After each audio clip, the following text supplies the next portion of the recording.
Welcome to the Q&A stream. We're going to do a take two now. If anybody's in the audience, they want to record and put it on YouTube later, that'd be much appreciated. My name is Wall. It's a pleasure to be here to answer some questions, talk about some of the stuff that's happening behind the scenes, and kind of bring the community up to date. I know it's been a couple weeks since we've had one of these. We've been wrapped up in other things, different interviews and staff meetings and stuff, but we're going to try and do this at least once a month all the way up until the server launch, so we can address most of the community questions that you got. Today I'm joined by Zilla and Setback, Pacha as well. I believe he's here. Hello, hello. Hello, hello. I don't know who else from the staff is going to be joining today. I know a few people had some stuff going on last night or today, so they might not make it, but if they do, they'll drop by. Whitekidney said he might come. I think he said he was going to be a little late. Okay, cool. So we're just going to give a little bit of recap on the development updates. Over the past few weeks, we've been working to set up the website, the core, get the hosting all secured, and pretty much everything needs to be done still. We're about halfway through the process right now. Still going to need to put all the polish on everything and whatnot, but we can expect PTR launch sometime in July. We're going to have the 3-phase PTR, of course, and we have some very special events planned for the 3 different phases of the PTR. So make sure that you sign up for the closed PTR. We're going to have the open PTR, which will last for about a month, and that'll be open entirely to the public. And then we have a few special events planned for the stress test. Right now, my focus has mostly been on continued development of the core, which unfortunately VMangos just recently had a major update to how they handle mob health, armor, and damage values, which have basically reverted all the work that I've been doing. So currently on the dev server, I have the new VMangos update rolled in, but I'm planning on either trying to integrate the old changes or simply reverting it back to the old system. If I choose the latter, it could create some issues later down the road with any type of updates that they roll out, so I'll kind of have to play it by ear on that. If not, I could always go through and just kind of adjust all the values back to the light soap values manually, but that will take a lot of work, so we're kind of have to see what's going on with that. A lot of the core updates are mostly done right now. I'd say we're about 30% done for the reversions back to the old private server mechanics and nuances. That's something that's taken up a lot of time and focus right now, but luckily I have some time to throw at it, so it's not a big deal. The big issue is just focusing on finishing up building the PTR, which obviously has to come relatively soon because it's going to be launching within a little bit over a month now. So that's mostly from the development end, but in terms of the rest of the stuff, website is looking really good right now. Setback's been doing very good work on that. We have some very special features planned for the website, which are going to kind of set aside the project from others and offer a lot of convenience and quality of life improvements for players through a tertiary platform. Speaking about the website, is there anything that you want to say about the website, Setback? Not particularly. I mean, we are playing and seeing what we can do, what's possible to do as far as, providing an armory and then possibly showing the ranking updates and stuff like that through the website, just to give a more accurate picture for people who are currently using Honor Spy. So we're really hoping to, make that more accessible and just help people out overall to make their lives easier and just make the whole experience a little bit smoother. So yeah, that's about it. Yeah, I really like the new features planned, and especially with the ranking system, I like the idea of integrating the bracket system directly on the website so people can view it. It can be updated just weekly once we do honor calculations. Yeah, looking at what else we can do as well to possibly integrate stuff with like a Discord bot and seeing what we can do to bring features not only to the website, but possibly also to the Discord, just to make things as easy to use as possible for everyone. Sorry, I'm done. Yeah, let's dive into some of the questions right now. I'll recap on the 2 that I already answered here. Let's see. Voidwords asked the first question. He asked, the WoW private server scene is more or less alive since the last 20 years. We've seen quite a few successful servers, some of which were developed by people like Gummy and Whitekidney. Databases have been shared and made open source. As a technical layman, probably as one of many here, I'd like to ask, with such legacy and work already done, what does it take to create a functional vanilla WoW server? Isn't it mixing and adjusting the things we already have? Yeah, basically. The framework is pretty much done, and that's much thanks to the VMango's team and the people working there, developing that. For this project specifically, there's a few things that do need to be done to the core to revert back to old private server mechanics, nuances, values, stuff like that, which isn't a ton of work. Mostly the work lies in hyping up the project, creating a good framework, getting people on board for a new fresh. It's a lot of PR work involved. The website obviously is one of the biggest facets of the project. Having a really good website makes a really good project. But the biggest thing is understanding the technicalities behind everything and working with them. Did your push to talk button die again? Oh, shit. That leads us into the second question. What's the reasoning behind deciding to do Q&As and open the Discord for public so long before the actual PTR/server launch? Again, same answer for that. You know, you need to hype up the project to actually have players for a good fresh. You know, launching a server with 500 people on a fresh is not really feasible these days because you don't really see the player growth that you used to back, you know, when ED or Elysium or Nostalrius were running projects. You don't see the type of player growth from word of mouth. Everybody who plays the game already knows the game. So getting as many people on board at the launch is a very big part of having a good fresh. And if you have a lot of players at the launch, you can see player growth down the road. But having a server launch with 1,000 people or 2,000 people isn't really viable these days. So I understand the anticipation. It creates a lot of consternation for people because they see the project as 6 months away and they're impatient. You know, they want it now. It reminds me a lot of being a kid back in the day and sitting around in the middle of summer waiting for Christmas. You know, you're excited for something that you know is months and months and months away, but how do you speed up time? You don't. You just have to be patient and wait until it happens. Which, it's coming right around the corner. We're going to have closed PTR launching in about a month, maybe a month and a half.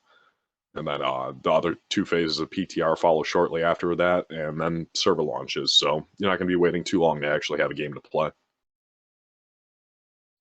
That brings us into our second question here from Ed. Ed asks, is there any chance of adding all rank 14 weapons in from the start, like caster and healer weapons, but nerfing them in the early patches?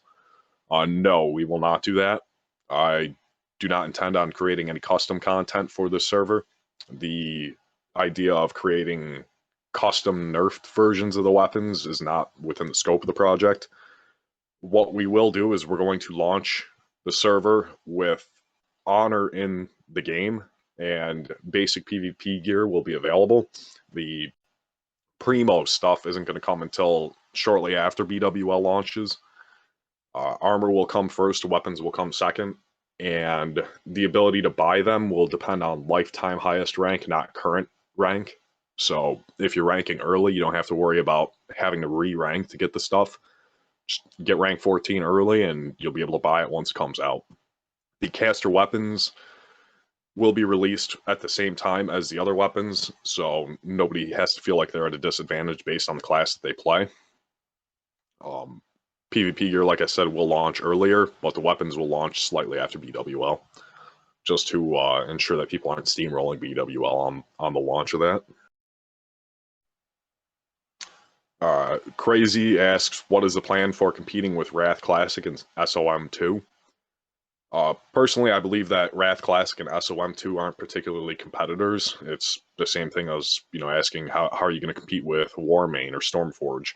It's 2 entirely different games. People know what they want. They're going to play what they want. SOM2, yeah, obviously is a little bit more in the same sphere, but a lot of people just won't play a game that they have to pay $15 a month for the same stuff that they can get for free. And in fact, the experience is better here. People know it's better here. Better latency, less smaller batch windows. You know, better GM patrolling throughout the server, so you see less botting, less rule breaking, less hacking, stuff like that. And you have devs that actually care, which is probably the biggest thing. Blizzard doesn't pay people to care. We care for free. So I think that really sets us aside from the competition. Kinetic asks, sorry if this has been asked before. I know there has been a decision to ban GDKPs, but has there been a decision to make changes as they did in SOM to prevent boosting, or even NOS changes to certain AoE farms? Yes, in private servers, if you're not familiar, the experience rates are drastically reduced for boosting compared to classic. You don't see the same type of boosting occurring. It's just not really feasible. Obviously, you're gonna have classes like paladins or mages that are gonna be boosting their friends through stockades. The experience rates aren't obscene, and stuff like mob tagging isn't as prevalent. It's not as big of an issue, so it's not something you really have to worry about. SimK asks, is threat for deep prot warrior tanks going to be buffed or is it going to stay normal? If not, does that mean that Fury prot is still going to be the best choice through whole content? We have no plans on buffing anything directly. Obviously, there's a lot of core changes that occur to revert stuff back to private server values or mechanics. That's done very selectively. It's not sweeping. So, again, the design philosophy is we are aiming to put out the best vanilla experience. Vanilla has drastically changed over the past decade, 2 decades, ever since the original game was out back in 2005. People have experienced different things from different iterations of projects, and including classic, including SOM. There's never been 2 servers that are exactly the same. So when people say, well, vanilla is a solved game, yeah, but what server are you playing on? You know, some servers, some things work, some things don't work on some servers. In classic, things would change every other month, depending on how the developers were feeling the balance was. For us, our design philosophy is take the most fun and most challenging things and put them together into the best vanilla experience possible. Does that mean we're going to be doing anything custom? No. I can assure you that that is not the case. We intend on keeping it within the vanilla framework. The idea is if it existed on a previous private server, we'll discuss adding it. If something was missing from a private server but needs to be addressed, we can discuss it, but chances are of adding it very, very, very slim. Something like buffing Deep Prot Warrior to be doing more threat or more viable in that regard, no, that's not within the framework of the project. If there is mechanics that might help them in a tertiary manner, then that's something that we can address definitely. But other than that, we don't plan on changing any of the core mechanics here. Mama asks, will the extra raid boss mechanics added in Season of Mastery be present on the server to make fights more interesting? I haven't looked at any of the extra boss mechanics in Season of Mastery, and I can pretty assuredly say no. That's not really within the scope of the project, is to add stuff from Season of Mastery that's specific to Season of Mastery into the project. Season of Mastery is essentially Vanilla Plus in Blizzard's regard. If there's some things that need to be addressed or can be tuned to make the encounters more difficult, yeah, definitely we will. For instance, the Rend event, you are now stuck in combat throughout the entire event. The waves are halved on the timers. Instead of 60 seconds between the waves, you only got 30 seconds. I ran through BRD last night, and I considered doing the same thing for Seven Dwarfs event and most of the other timed events in the game, reducing timers and increasing difficulty so that they're a little bit more challenging. Nothing that's going to break the group apart, but something that gives a little bit more difficulty where it's not just a snooze fest. And especially reducing event timers helps speed up the dungeons, which is something that most people appreciate.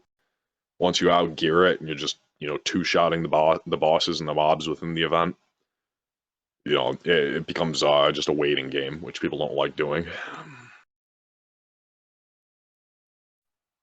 Late asks, will the NAM Power add-on be allowed? It is technically a client modification, however, it was allowed on Light's Hope. Yes, NAM Power will be allowed. We're specifically allowing NAM Power. For those who are not familiar, NAM Power is more or less a hack for the client. It's developed by Nam Reeb, who's been very vital in the private server scene for quite a few years now. And What it does is there's an issue essentially with the 1.12 client where spells don't get queued. So to cast your next spell, you have to wait for the global cooldown to totally finish, or the GCD essentially to fully time out. However, with latency, especially due to private servers typically being hosted in Europe, people who are not close to the server, geographically speaking, have a significantly lower DPS output than others because the client waits for the server to respond with the global cooldown timer. This means that instead of 1.5 seconds between each cast, you might have 1.8, 1.9, even up to 2 seconds, depending on where you live in relation to the server. Manpower essentially unlocks the client's ability to begin casting spells based on the client's timer of the global cooldown instead of waiting for a server response.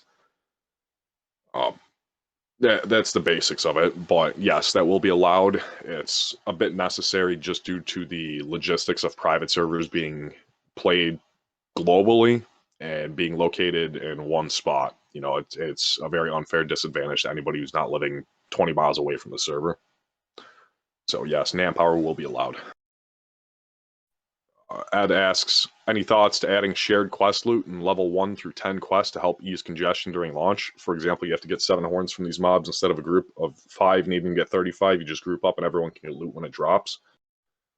No, that's a little too custom. It's something that could be done, but won't be done. Dynamic respawns largely address this, so it's not really necessary. A level of competition is needed for a lot of player experience in that regard, but this is something that we don't plan on doing. We will look into dynamic respawns of game objects that need to be looted for quests below level 20 areas. And mobs obviously will be on a dynamic respawn timer. A few other ways to address the congestion during fresh launch is allowing groups, raid groups, to essentially complete quests. This doesn't mean that you gain any type of increased experience or that it's viable to run around in a 40-man group completing all the quests. It just means that for stuff like escorts, you can just create a raid group and finish the escort, so you don't actually have to wait around for 5-man groups to finish it. A lot of people have mixed feelings about this, but when you have a launch with 3,000 people in a single zone, nobody's going to get those quests done. A very, very, very small fraction of the population will, and this applies to a lot of quests to where it's just not even viable to actually do half the quests in the zone. This is something that could be considered and was originally proposed just to help correct some of the issues with dungeon cap progression and early patch progression in terms of how dungeons are handled. A lot of dungeon quests aren't updated for raid groups, but the dungeons are for raid groups, essentially LBRS and UBRS specifically. But the fact that there's no cap on dungeons means that players can 40-man dungeons for the first patch, but they can't really complete the quests without dropping group and doing cheesy little things. So that's something that we'll definitely address and definitely look at. But it's still up for debate, so nothing settled on that. In terms of allowing quest items to drop from multiple people, though, that's not something that we plan on doing. Jaybird asks, is cross-faction collusion going to be monitored? I know it was quite a constant thing on Northdale. Cross-faction collusion has always been against Blizzard's terms of service. People like to create mafias, which is the way that some people play the game, but unfortunately it's just not something that's supposed to be in the game. The game is supposed to be Alliance versus Horde, and the game was not designed for third-party platforms like Discord, which allow collaboration with the opposite faction. A big part of Vanilla, though, is Horde versus Alliance, and we want to keep it that way. People who are cross-faction colluding to start essentially a third faction in the server, that will get addressed. We're making it against the game rules. Is it something that we're going to have GMs constantly monitoring where, oh, you're helping out somebody with a quest and they're the opposite faction, you're getting banned? No, that's not going to be the case. You know, if you see some guy on the opposite faction struggling to kill a quest mob and you help him out, you don't have to worry. It's people who are creating legitimate third factions to try and control the server. That's against the spirit of the game, and not only that, it's against Blizzard TOS specifically. So it's part of the rule set here. We're still hammering out all the details on what is acceptable, but just know that if you are colluding with the opposite faction in a scale, an enterprise scale, that will be addressed. We've already taken a stance against that, where we don't want that to happen, because anything that's happening in the game, which is considered a type of griefing, if it can be addressed by players in the game, then it's not really griefing in our eyes. Something like cross-faction collusion, though, cannot be addressed by players. If you have 30 Horde and 30 in an alliance in one zone, and they're only specifically targeting people who are going against their little third faction that they've created, that's not something that players can particularly address on their own. You know, they create a system that's not able to be addressed within the context of the game, because it's not designed for the game. And again, remember that this game came out in 2005, where there wasn't really third-party platforms to collaborate like that. You could say, well, there's forums and stuff, but that's quite different. Where is Patu from? He sounds Dutch. Patu, you want to answer that? I am not Dutch. Good answer. Mama asks, what are your plans for the server once it reaches the last content patch? Will it be left to wither and die over time, or do you have plans to transition to TBC or add brand new content or launch a new fresh? That is up for debate. We've talked about something like that before, essentially post-Nax content, which would be refurbished, unfinished vanilla content, but the answer for now is no. The answer is essentially we'll wait and see. Once we get to around Nax launch, then we can start talking about that. Will we transition to TBC? I can soundly assure you, no, we will not transition to TBC. If anything, we will either develop post-Nax content or we'll launch fresh. But again, that's 2 years away and it's not worth discussing. Simk asks, can we expect the official release around August? And also, is vanilla going to last around 2 years as originally, or would it maybe be longer? The release is probably going to be closer towards November, not really August, around November sometime. We don't have an official launch date set, but you can expect sometime at the end of this year, around November.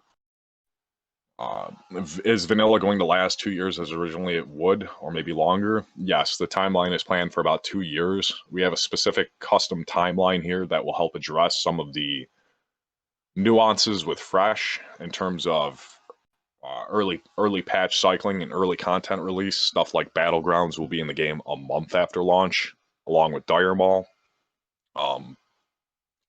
The timeline generally stays the same as vanilla. There's really no variation or differences. The thing is, when we launch each phase and each window, you're not going to feel like at any point you're not going to feel like, well, I'm stuck doing the same content. I'm waiting for the next patch and it's 3 months away. We're going to make sure that the system is set up to where you're flowing through the content in a very seamless and manner to transition into the new content without ever having to feel like you're stuck waiting, because that is always a bummer for people. We're asked, will you allow loot trading and raids back to the leader? That's still up for discussion. We haven't put any plans to implement a system for loot trading. We've talked about it, and it's something that we would like to do. If it's simply just back to the raid leader, possibly. But generally speaking, if we did it, it would be the same that we see in all the other versions of WoW or even Blizzard Retail Classic. The reason for that is simply because it addresses a lot of GM tickets that we end up getting for people who misloot stuff. For now, I'll just say no, we're not going to be adding it, but it's a possibility. It's something that we'll discuss, and we'll have to look at the logistics of it a little bit more, see what we can do. Jaybird asks, will Black Grasp of the Destroyer work like it did in Classic, or how it did on private servers? It will work like it does on private servers. If you win Fury with it, it'll proc 3 times. Seal of Righteousness will make it proc twice. Yeah, it'll be the good stuff. RW asks, what's going to make Everlook different from previous servers? Everlook is being highly tuned for player experience. It's not fresh out of the box classic. It's high-octane gaming in all regards. We want to encourage large-scale world PvP. We want to encourage big player collaborations to accomplish stuff. We want to make sure that content is tuned for difficulty while still being fun without feeling like you're banging your head against a wall. And the timeline in particular that we have planned is very conducive to playing the game very often. You know, a lot of servers in the past have essentially launched content too late. You know, you're waiting 6 months for BWL to come out. You're sitting there farming Molten Core for 2 or 3 months. It gets boring. It gets stale. So with the timeline that we have planned, it's going to be a little bit more conducive to the player's play style, which is, I don't want to throw around the term no-lifing, but people like to no-life vanilla. And that's just the fun of the game, is being able to dump 10 hours a day into it. And if you're only dumping 10 hours a day into it, you're a casual, but that's fine. You have a place here.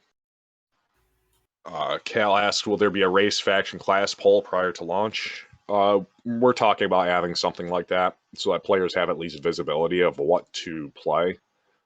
Players need to remember that balance of factions is on them. Balancing class, faction, race is totally on them. It's not something that developers can control. So giving the players information so that they can make a better judgment on it is always good. But please do remember that if Alliance is 80% of the server and Horde is 20% of the server, you should be joining Horde, not Alliance. You know, tilting the server balanced in one direction is bad for the server. And if you kill the server like that, it's on you. There's nothing we can do to stop it. Divine asks, when will we get a website? The website will be launched soon. We're still putting the bells and whistles on it. Setback's doing really good work, though. It's absolutely amazing work for the amount of stuff that he's already accomplished in such a short time. Denny asks, will Battleground matchmaking be pre-made versus pre-made and pug versus pug? Yes. We will essentially be creating pre-made, very, very strict pre-made systems. Mangoist already has it built in to queue pugs versus pugs and pre-mades versus pre-mades, but the one thing that we do want to address in terms of this server is queue dodging, which is something that happens with pre-mades. They try and dodge other pre-mades so that they can face pugs to farm faster or just have easier battlegrounds. We do want to address that, and the way that we'll probably do that, again, this is internal notes here. This isn't something that we've fully decided on, but most likely we'll add deserter buffs or debuffs to anybody who drops a queue after the queue is popped. So you're incentivized to accept every battleground pop that you get. Dodging is very, very unhealthy for PvP, and it creates a lot of consternation for people who are playing pugs, and they get queued up against a pre-made who has dodged 4 other pre-mades just to queue into them. It's not really conducive towards players' experience. So if you're queuing up battlegrounds, just know that you need to be the best. Okay, you can't just dodge people until you get a shitty enemy so that you can feel like you're good. No, you actually have to be good. So if you want to play pre-mades, you're going to be facing off against pre-mades. You're not really going to have the option to just dodge the harder pre-mades so you can get the easier ones. Encrusted Phantom asks, how will add-ons be handled? Will they work for all the versions since the project is set to release like original WoW did back then, patch by patch? Will they not be available to all of us? Any add-on that works with 1.12 client works, so you don't have to worry about that. It's the way that the progression system works, it doesn't affect add-ons. Short answer on that. Gromadar asks, will the forum account be the same as the in-game account? Will they be separate? Having the same account for in-game and forum makes it easier for players to use and manage and less work. Having the need to have 2 separate accounts might feel like too much for players to open a second forum account. No, they'll be the same account, so you don't have to worry about that. He also asks, also will the website homepage have a player count, server status, and faction balance meter like the one in Chronos? Yes. Voidword asks, question, can we players help with promotion somehow? Custom posters? Discord is going to burn out quite soon. We need to strike Reddit or maybe even Facebook ads. I'm not going to say no that you can't advertise as players. Go right ahead. You know, if you want to make posts or advertisement or shill it, you know, go shill. I don't care. Start slapping up posters around your hometown. Don't matter to me. Just know that won't be officially endorsed by the project, and we ask you to keep it, as professional as possible. If you're doing that, don't make us look bad by putting out garbage. Really the short answer, but obviously we're not gonna give you a spanking for making a poster and putting it on Reddit. So I will yell at you for posting on Reddit in general, but that's your choice. Popri asks, will rogues lose combo points when clicking another target? That's something I have to look at. I know at one point on private servers it wasn't the case. It was updated quite long ago. I want to say like 2017, 2018. I have to look through the commits, but it used to not be that way, and then it changed. I can look into reverting it. Mama asks, will mob tagging power leveling be nerfed on the server? We've already answered this question. No, you get much less experience in Classic, so if you've never played a private server, you'd already know that it's not nearly as good as it was on Classic. You don't have to worry. Donald Trump says, thank you all and Setback. You're both doing a great job. Tremendous work, frankly.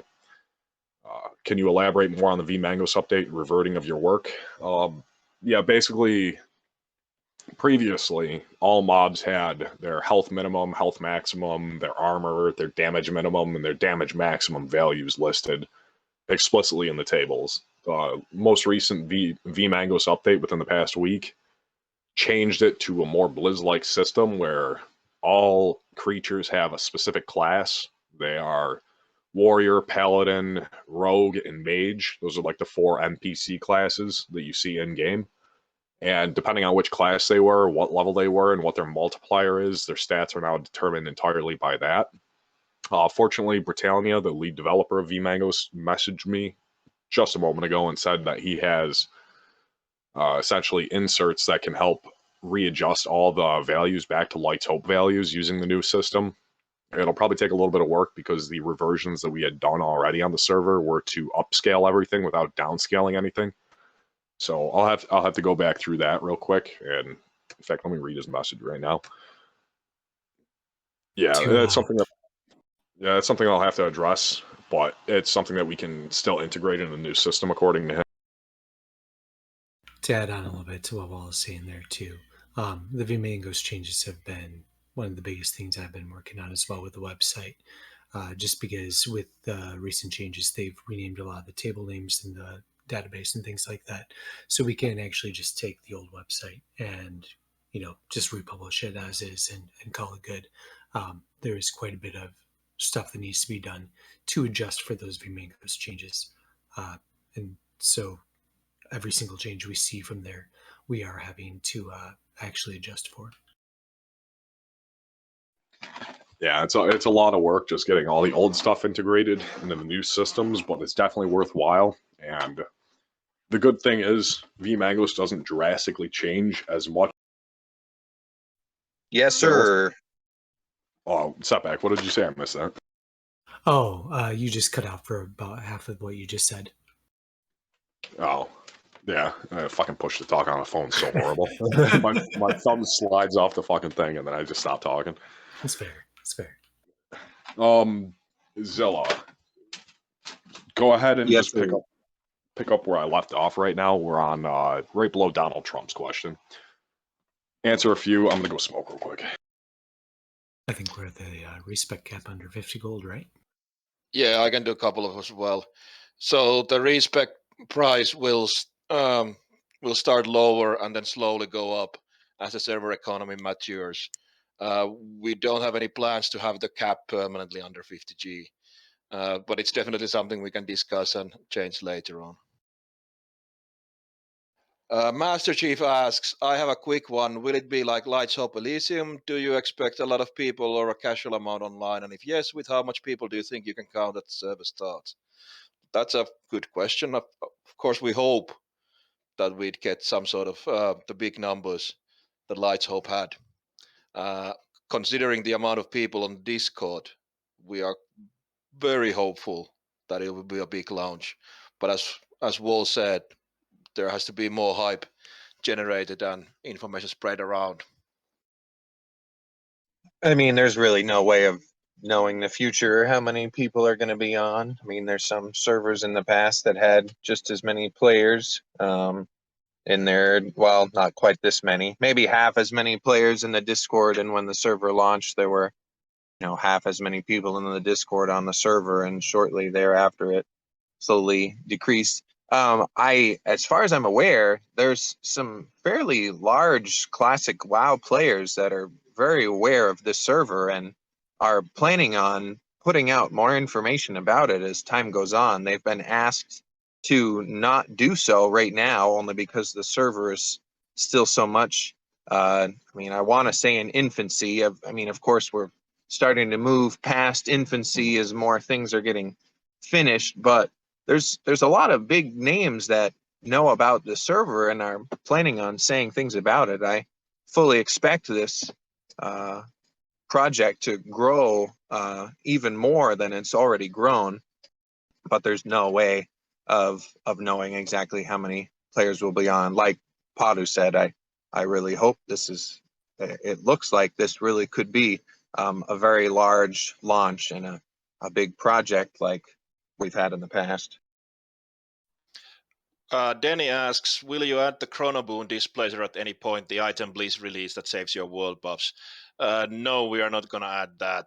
At least that's the current stance on that. Alarius asks, will the launch date of Wrath of the Lich King Classic affect the release date of Everlook? Yeah, launch earlier if Classic launch in August, or later if it launched later. We haven't discussed that. Obviously, as Wall said, it's not entirely the same target audience for us and then the people wanting to play Wrath Classic, especially after TBC Classic and Season of Mastery have gone. But obviously, it's something we will take note of. But I can't say for certain how the details will go. Ben Lee Wintershade asks, would you consider adding dual spec? No. Drigo asks, how will you avoid Blizzard from trying to send a DMCA against the server? They don't know our mailing address, so that's easily dodged.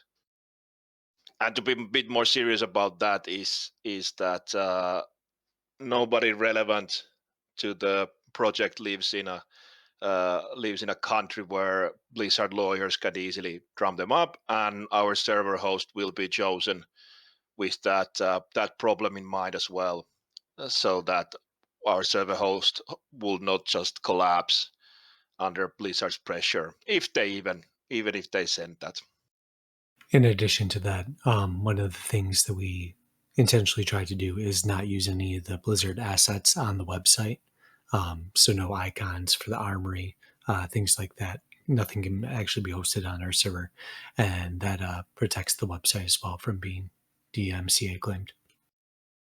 And similar to that, that's why we're not providing the client linked on directly on any of the pinned messages on Discord, and while it probably won't be on the website either, because that's still software piracy, so we can avoid that tick.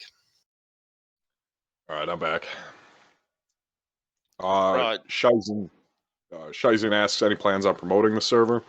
Yes, we will promote the server. We have a lot of grassroots promotion going on right now from the players, which is obviously the best. We'd rather just have the players spread it through word of mouth, but we have some campaigns in mind, so no worries on getting the word out there. Kickstick asks, what about HP and damage values for dungeons and raids? Those are being addressed very specifically, case-by-case basis. You won't see everything upscaled to the point where dungeons become difficult to do because raids are made more difficult. Everything's being handled based on Light's Hope values, which we find is probably one of the best tunings we've ever seen for Classic and Vanilla. ADS asks, when does Dungeon Set 2 come out? That's going to come out later in the progression. We've talked about perhaps adding Dungeon 2 sets after Molten Core, just to help new players entering the server have some sort of catch-up mechanic before, BWL and ZG comes out. But again, right now it's just vanilla timeline. We have no specific plans for that. Knights asks, is the loot bugs fixed where a body looks like it can be looted, but once you click it, nothing happens? No. I haven't addressed that, or I haven't looked at that, so I'm just going to say no on that. Popri asks, will Fell Striker and Iron Foe be as rare as on Classic where you never saw them? Yes, they will be very rare. However, Iron Foe and Fell Striker are reverted back to the old proc rates from Classics, or from Light's Hope. So they're much better weapons nowadays, not like in Classic where they were pretty garbage. Sorry, Wall, we skipped a question from Altered above. Altered asks, when it comes to natural gold farm spots like Sulfaraxul Group or Scarlet Monastery, will you focus on just reducing mage ability to do those farms, or will you try to reduce all class farms like Hunter, DMT farm, or Paladin Lasser farm? Yeah, we're going to address gold farms in the most organic way possible. We don't plan on just hard nerfing specific things because people rely on them to make gold. Some stuff obviously will be addressed, and stuff like lashers won't be reverted back to the old values. So you figure hunters and mages, particularly, can farm a little over 100 gold an hour. They have the best farming capabilities of any classes in the game. That's just how vanilla is. But we don't plan on anything obscene 300 gold an hour type farms. Mirabelle asked, does anyone know about the answer for Devil Swords? What will the respawn timer be? We haven't made a determination yet. That's something that we're going to probably address depending on the population. We want to keep the resources a little bit rare, but at the same time, obviously, Devil Sword is a mainstay of the pre-bist gearing process. So if there's 10,000 people on the server trying to get Devil Sword, and you have 1,000 people that need Devil Sword sets, the resource has to come from somewhere. We don't want them to be overpriced or impossible to obtain for most players. We'll address that specifically when we have better numbers, really, when we have more data. Vatas asked, what about the collusion shown in Barney's Scarab Lord series, the Rat Exterminator exchange program, where top guilds of Ally and Horde had rogues from other guilds to kill people who tried to steal tags? That's a bit different.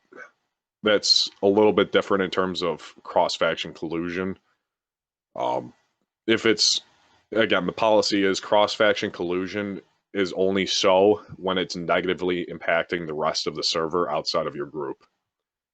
Creating a third faction is the big issue. Helping out somebody from the other faction isn't particularly an issue. It's creating a third faction that hurts everybody else on the server. That's what we aim to curb because it creates bad gameplay experience for other players. And again, it's specifically against Blizzard's terms of service. The game was not designed with that in mind. It's Alliance versus Horde, but again, if it's not negatively impacting the rest of the server outside of your group, then it's not really viewed in a negative light by the staff, so you don't have too much worry about that.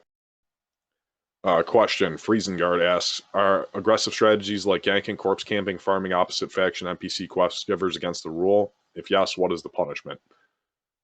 No. Again, we've discussed this at length. That type of gameplay is a staple of vanilla, and we don't plan on addressing it. If something is a severe problem to where it's making players quit the server specifically with that in mind, then it can be addressed by the GMs. We'd rather have a player solution for it, essentially. But trying to, especially things that are bug abuse, bugging out quest NPCs or escorts to where they are not obtainable or doable without a hard reset by the staff, that's a different story. Killing the Defias Trader repeatedly for hours and hours and hours isn't really much of a concern for us. Corpse camping somebody into the ground until they quit the server is a little bit more concerning, but that's something that can be addressed organically and frankly doesn't really need to be addressed unless it's an issue for the GMs. That's a big concern for us, really more so than player issues, is what problems does it create for staff? If there's no problems really for the staff to continue their work, then it's not really our concern. That's really the only stance that we have on that. To give an example from the past where GMs had to take action, we had an undead rogue camping guard Thomas in Elven Forest, and every time Alliance 60s from Stormwind came to kill him, he would just vanish and hide until they left, and then he went back and killed guard Thomas. He didn't even kill the low-level players if they tagged into PvP mode. He just killed guard Thomas over and over and over again. So we had to suspend him because it was insanity what he was doing. There was no purpose to it except to grieve Alliance players trying to level in Elven. So that's the sort of thing that creates no fun gameplay for anyone, and Alliance players can't fix it by in-game PvP. Yeah, and that's, again, the general stance is if there's an in-game solution, then it's up to the players to solve it. If the problem is basically uncounterable, then we will address it. But a good contrast to that example is Engor camping the Defias Trader. He does that for the PvP aspect of it. It's not simply just kill the NPC. So if the PvP is happening and there's a way to basically shut him down, then that's fine. Not a huge concern. In terms of corpse camping lobies until they quit the game, that's an issue that we'd like to address if it's a problem and if it's occurring without ever having to suspend or ban someone. One solution that I thought of is simply allowing you to resurrect at any graveyard. So if somebody's corpse camping you at the grave and you have no way to escape because you're a level 20 and they're level 60, you would be able to just walk over to the next zone's graveyard and resurrect there, and problem solved. And it creates an incentive to not do that because obviously you have to take resurrection sickness and you have to run all the way over there. It's going to chew up, 20, 25 minutes of your time, but there's an out. So as long as there's a way to, address it within the game, we'd rather see that. Popri asks, close PTR date? Soon, TM. Shando asks, will you increase mob and resource respawn rate for launch early days? Yes, dynamic respawns will be a thing. Really asks, can we get change material turn-ins for AQ opening event? Yes, we will have an unannounced, undisclosed amount of resources and specific resources which need to be gathered, so you can't prepare ahead of time. Gathering general stuff like cloth and ores and stuff like that, obviously advisable because they're going to use the same type of resources, but who knows, maybe they want 20,000 E-Core of Death and you didn't gather any of them because you didn't know. So we're going to make the AQ opening event less of a grind in that regard for resources, simply because the materials will not be disclosed. You're not going to have to gather 120,000 linen cloth, but you're going to have to gather resources that you won't know about ahead of time. Cartel asks, are you waiting for Blizzard to launch Wrath of the Lich King Classic so you can launch after? Yeah, we'd like to see Wrath of the Lich King Classic come out ahead of time. It's kind of funny how they're doing it, too, because people who are grinding Season of Mastery will be doing Nax Rammus, and then they're going to go into Wrath of the Lich King, and they're going to be doing Nax Rammus again immediately. So, that's good on them, I guess, but we'd like to launch after them, obviously. Ed asks, were there any changes to the server compared to previous Lights Hope servers other than things discovered during Classic that were wrong on previous servers? No. Everything is within the framework of vanilla private servers, including Classic. So if you saw it somewhere in a private server and it was a cool mechanic, we can implement it here. Some stuff like imbue twisting wasn't a thing in Classic in private servers, but it was a thing on Classic. I've re-added it just yesterday, so seal twisting and imbue twisting are a thing. Sit procking, elemental mastery, double cast, clear casting, double cast, stuff like that you saw on private servers that might not exist on Classic will be added. Really, the framework and the philosophy for this project is whatever is the better of the two between any type of versions we're going to use. So if there was a mechanic that was fun, that was engaging, that wasn't just, cheesy bullshit, basically, talk to me, send me a DM, and I'll look into re-implementing it, as long as you have evidence that it existed on a private server before. Gustavito asked how many GMs are planned to be. Everyone except you is a GM secretly. Just remember that. Everybody except you. That's the philosophy. Everybody but you. The GMs play secretly. They're undisclosed in the game very often, so be on your best behavior. Retro Rocks asks, he doesn't ask anything. Big business. Okay, never mind. Moss Knight. You've mentioned tailoring the timeline of patch releases to make sure players don't end up waiting too long for the next patch to roll around. With how fast vanilla content tends to get cleared nowadays, could you give us some specifics as to how that would be achieved?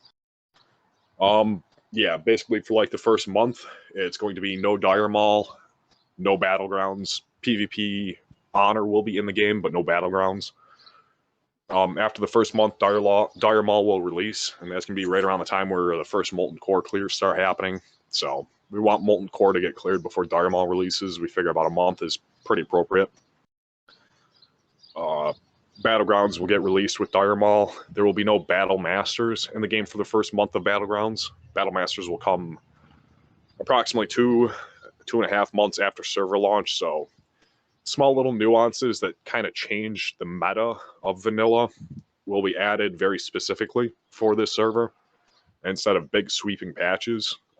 The 6 content phase cycle is going to be kind of spread apart by about 12 different content phases, but it's generally the same timeline.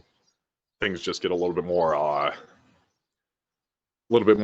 less spaced out, essentially, in that regard. So you can basically look forward to something new happening or something new changing around every month. Popri asks, what is the player limit to trigger pre-made queue? Like if you queue as 4-man, will you get pugs? We can address that for any amount. We could say it's anybody that's in a group, period, is considered a pre-made.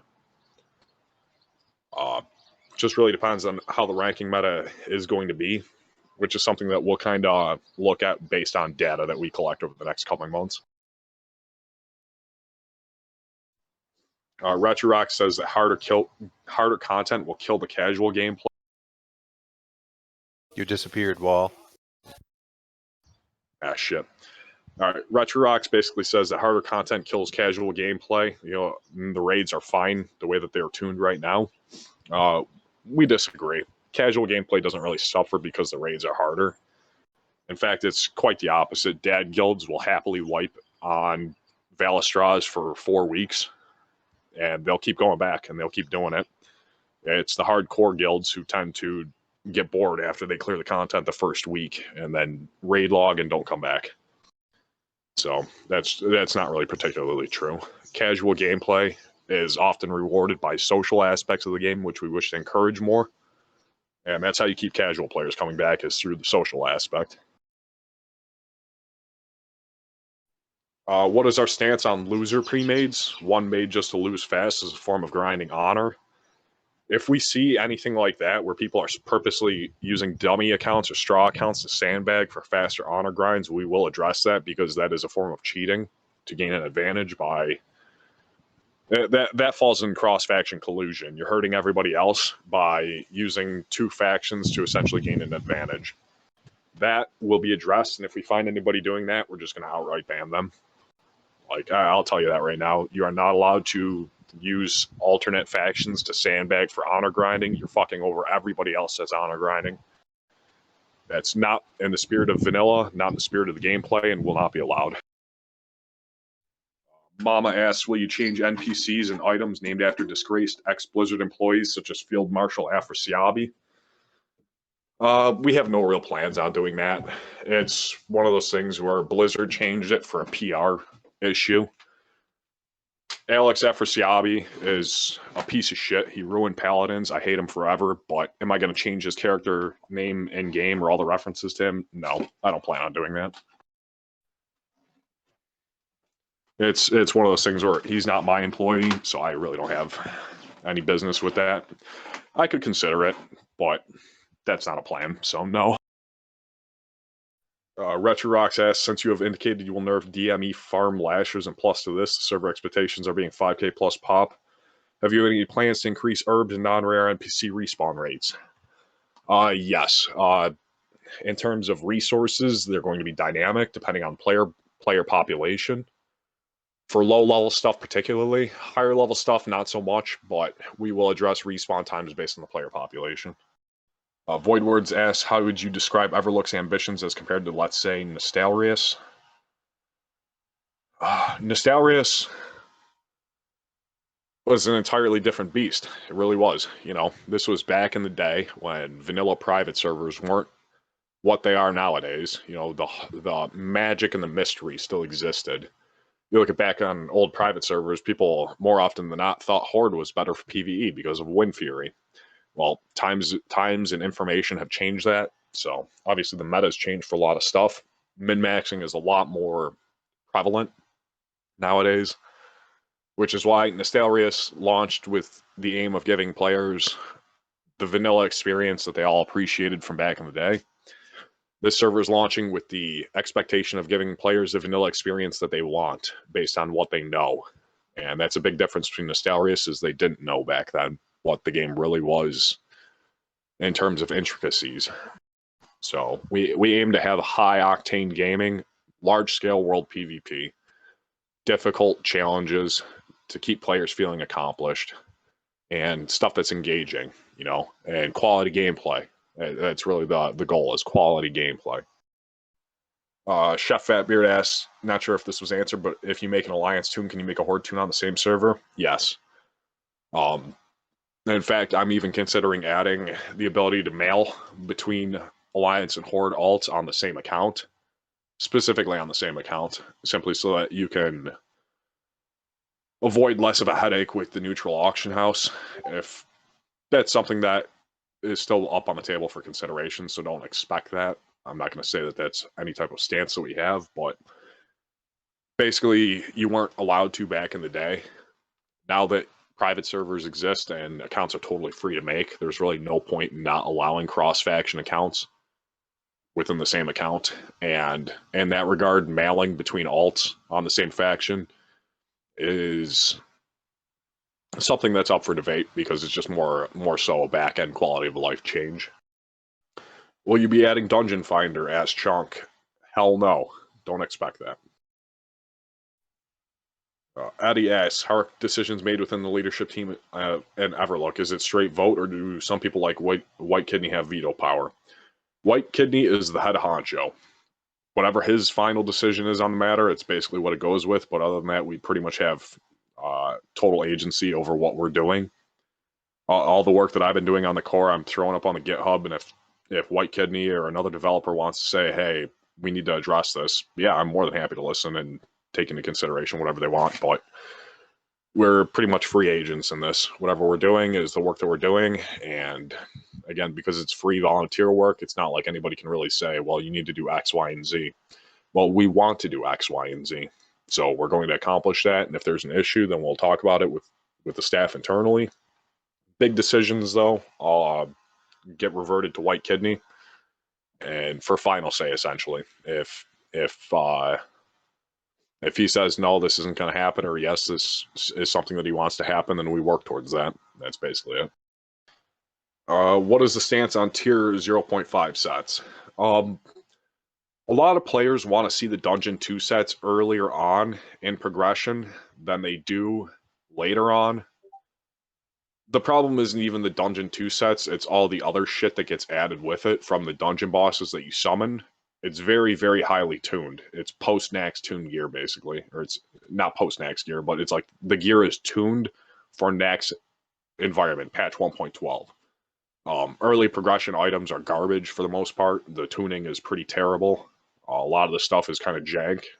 That's why the best in slot is a very big mishmash of different stuff from different places that's very min-maxy.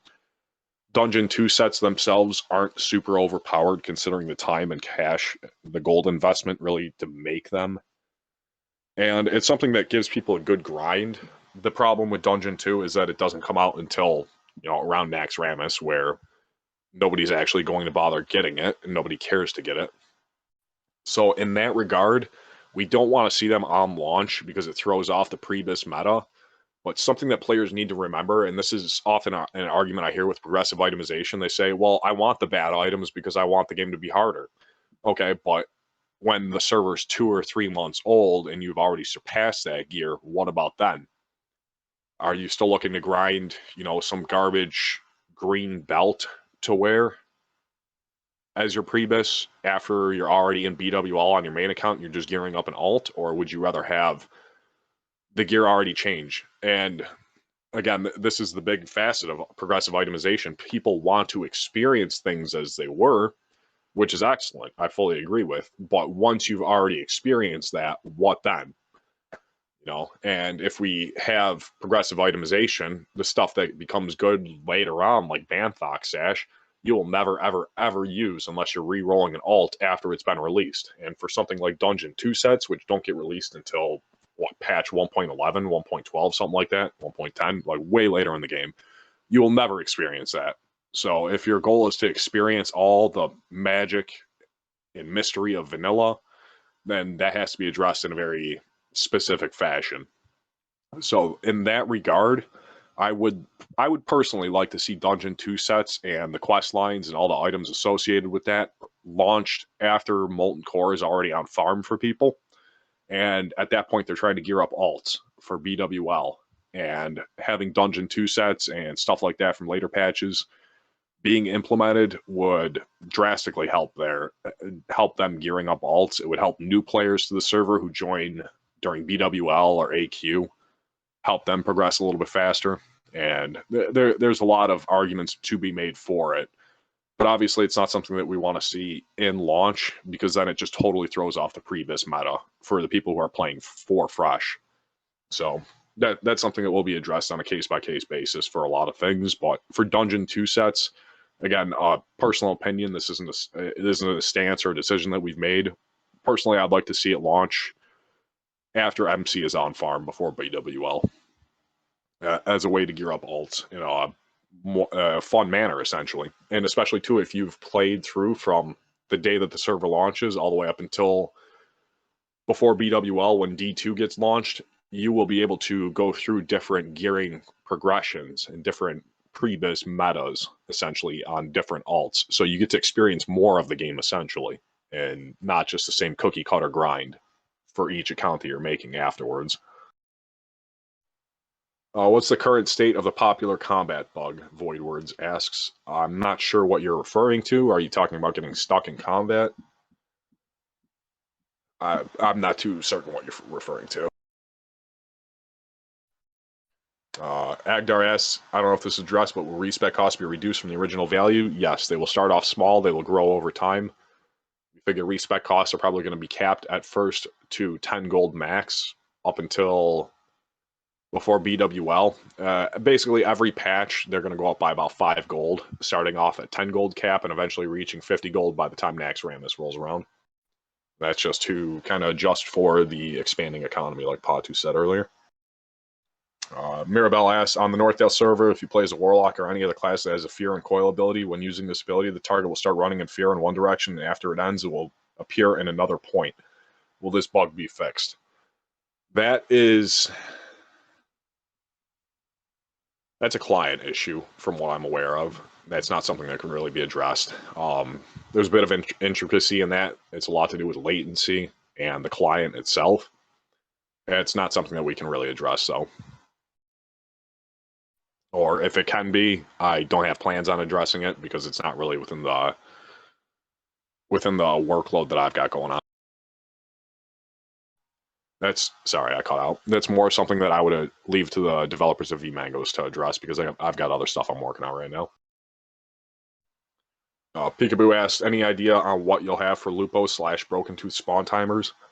Right now, the plan is, because Lupos is in the pre-nerf state and he's extremely powerful, what we're probably going to do is just either make Lupos ultra rare to where he respawns like every 24 hours, and that way not many people actually have Lupos, and the ones that do have an advantage because they've put in the work and managed to obtain him. If we were to increase Lupos respawn timers, we would probably decrease Broken Tooth respawn timers so that more people could get Broken Tooth than have Lupos, so they have a good alternative, or at least the next best thing. Instead of having, 10% of the hunters have a really strong pet and the rest have garbage, we'll have 3% of the hunters have the best pet, and the rest will be able to get a second good pet, and maybe 20 or 30% have yet to farm it, haven't put in the effort, and then they just get whatever they want. Retrorox asks, will Talisman of Binding Shard drop? Yeah, we plan on that. We plan on having one drop for one very lucky person in the server, just as it did back in the original day. And after that one person gets it, then it's gone from the game. So That's the plan. It's not going to be the first person to kill Gar gets it, but it's going to be a very, very, very low drop chance. And once it drops once, a server announcement will be made and it'll be removed from the drop table. That's at least the plan right now. Third faction was one of the best experiences I have had. Shame if that'll get removed, says Mace. Well, you're not being stopped from making a third faction. You just can't make a third faction between Alliance and Horde, because that leaves players no way to actually combat it without doing it themselves. And this was something I personally experienced on Highjaw myself. Before the server launched, there was Devilstorm Mafia already being formed, and it was already a problem in the Discord before the server even launched. So what was our only alternative was to make our own. And then after that, you basically had 5 different factions on the server. Instead of Alliance and Horde, you had 3 guilds plus Alliance plus Horde. So it's unfortunate that cross-faction collusion is something that is, has to be addressed in some way, because there's no other counter to it besides making your own third faction, your own fourth faction. If you're playing between, let's say, you're making an alliance between several guilds on one faction, and you're saying, well, we're going to control the server from this side, that's fine. Like, I have no problem with that, because people can just make Horde, or people could be on Horde and they can counter you. That's not a problem. The problem is when players have no option to actually combat you. Popri asks, will 2-hour elixirs from ZG Rep work after death like on Northdale and not like on Classic? I haven't thought about that one, but yeah, sure, why not? I can make it so. Where the buff doesn't get dispelled on death like old private servers, yeah, I can do that. It's something, too, that's not significantly impactful, and it's just more of a quality of life thing that existed on private servers previously. Will it be against terms of service for hunters to utilize an Eagle Eye macro to pinpoint Black Lotuses in zones? That's something that exists on 1.14 client, not 1.12. If you manage to make a macro that can, automatically pan around looking for Black Lotus, as long as it's not botting and it's strictly within the macro system that's in game, yeah, go right ahead. My stance is, if you can do it within the macro system, the default vanilla macro system, and this isn't including super macro or anything, if you're just able to use a default vanilla macro system to do something, you go right ahead and do it. It was allowed that way. They could have restricted it within the client, but they didn't. They could restrict it on the server, but there's no need to, because it exists within the client. And strictly vanilla, yeah, no problem. Voodoo Land asks, Cargos was supposed to release a promotional video for the server. It's still not out. Any reason why? And question 2, the number of incoming people on Discord is completely plummeted. We're at like 100 per day compared to 1,000 2 weeks ago. Are you going to launch a promotional campaign anytime soon? And if yes, in what form? Thank you. That's to be expected. We had a huge rush of people flooding in, but really think about globally how many people are interested in vanilla private server. If they are, they're probably already here. So obviously you're going to have some sort of tapering off. There will be more promotional content. We will see the number increase. I wouldn't doubt that we have 30,000 in the Discord before launch. That's totally feasible. Anything more is also feasible. It could be 40,000. Who knows? But we already got all the people who are interested in the Discord already here. So you can kind of expect the numbers to decay a little bit. Plus, when everybody floods in at once, the hype is super pumped up. And it's just how it was for a while. And this is something people have already forgotten about with their goldfish brains, is remember the chat 2 weeks ago and how fucking unusable it was? Well, the chat's been pretty good this past week, and it's not because a bunch of people got banned. If you look at the people who got banned from the Discord, it's less than 200 basically. So it's not like we're mass banning people who are being disruptive. We just had a lot of people flood in at once, and it creates a frenzy where some people are just going to be extra shitheads. And those people got addressed, and obviously we're not iron-fisted on our policies, but the chat is usable. I know it's slowed down a little bit, which is a little bit disappointing to people, but that's to be expected. It's nothing special. We will see more promotional material come out, especially once closed PTR launches. We're going to do a lot of big scale world PvP battle filming for promotional footage for a trailer. And once that gets launched and we have a little bit more promotion, we're going to see the numbers pick back up. So We're not in decay. We're just in a little bit period right now where we're trying to get everything settled in and get more stuff announced so people actually have something to look forward to and not just blindly waiting for the hype and the fresh. Jarman says, based on that graveyard/camping answer, can there be some sort of notification in game so player know this is an option? I could easily see many players not knowing about this change and not taking advantage of it. If you're referring to being able to respawn at any graveyard, let them figure it out, or I'm sure word of mouth will spread. Somebody's going to say in their guild chat, "Oh, I'm getting camped, help me, please." And people just say, dude, just go. If you're getting camped in Duskwood, just go run over to Westfall and spawn there. It sucks, but 20 minutes of your time is probably better than 2 hours of getting camped at the graveyard. So, Divine asks, why did Asimus remove his Everlook video on his main channel? That's something you got to ask him. I'm guessing it's probably something to do with Blizzard. Don't forget, he's a big YouTuber, so if he puts out promotional material for a private server, Blizzard's definitely going to say something. They probably did. That's only speculation on my end, but I've spoken with Asimus in the last week, and he says, yeah, no, like, everything's fine. They just, don't forget, he's making money off YouTube, and if he gets his stuff removed or banned, well, that's his paycheck gone, so obviously he doesn't want to see that. Rands asks, will there be a wiki page for Everlook? If you want to make one, buddy, more power to you. Voidwords asks, old school mounts will be available to buy at the vendors? Yes. For the first 2 months, approximately, the old mounts will be in-game, so get farming.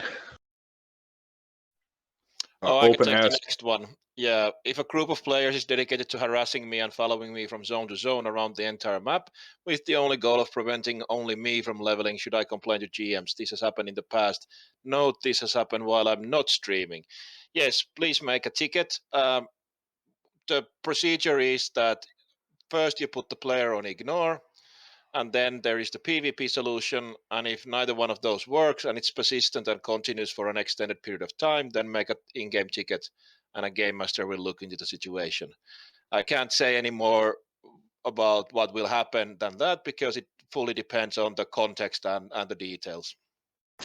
Yeah, and this is something I've discussed particularly with streamers, because this is an issue that streamers essentially have, or personalities have, in private servers where, oh, we don't like Cargos, so we're going to go follow him around for the next 3 weeks and just camp him to the ground until he quits the server and have a good laugh.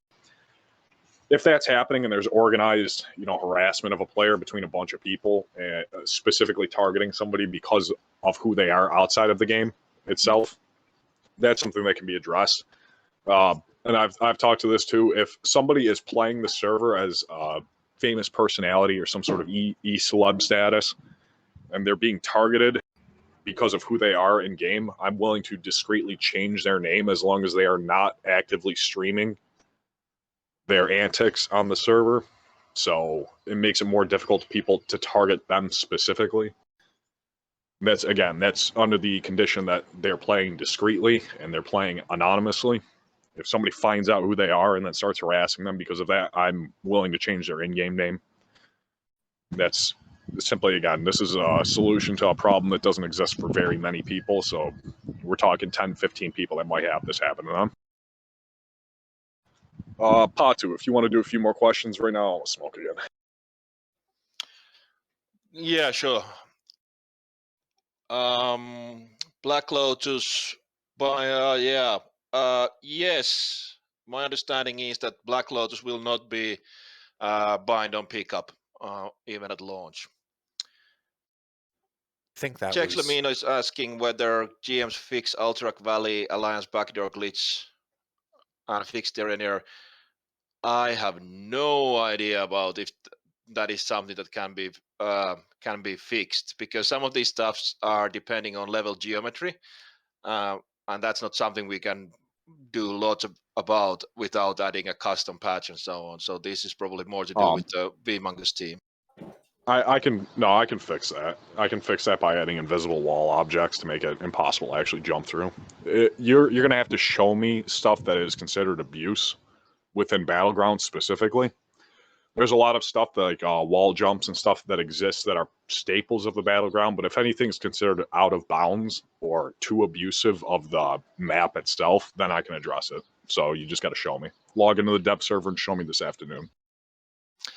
That's also another good thing to do on PTR is to double check all these wall climb and wall jump points, and we can address them one by one, depending on what the outcome is. Any plans to address the inevitable population drop that occurs after AQ gates open? Well, we'll try to run as good server and as good project as possible. And when the word of mouth gets around that it's a good project and a good server, then hopefully that will keep new players coming in. And players themselves being active and helping out new players along is something that helps a lot. But, some things are just a natural part of the server life. Udinil asks, will totems, hunter traps, flares move with boats, steps, and elevators? Will they float in place? That is a very good question. Was it like that on Classic? Did they move? I don't remember. I didn't play a hunter on Classic. Listening. What was the question? Will they move with boats, zeppelins, and elevators, or will they float in place? Because in private service, they used to get stuck in place at least at some point. We're talking about dead bodies. Totems and hunter traps and shit. I can make it. I have no can idea. make it move. I just don't know how it worked on Classic. If they didn't move with transports on Classic, then I'm not going to bother. If they did, then I can look into it. It's not that difficult. You're just using the same spline system that players use to move with transports. Adding that to game objects would be a little bit trickier than totems, which are considered creatures. But yeah, it's doable. I just have to look at it, and frankly, I don't think it's a huge issue. Something that would be put on very low priority. Squibble asks, any chance on making Jed Runewalker a guaranteed mob in Upper Blackrock Spire so group makers don't have to autistically reset for him to fill a group? This is changes, but yeah. I don't think we're going to make him permanent. It is annoying to have to fish for him, but it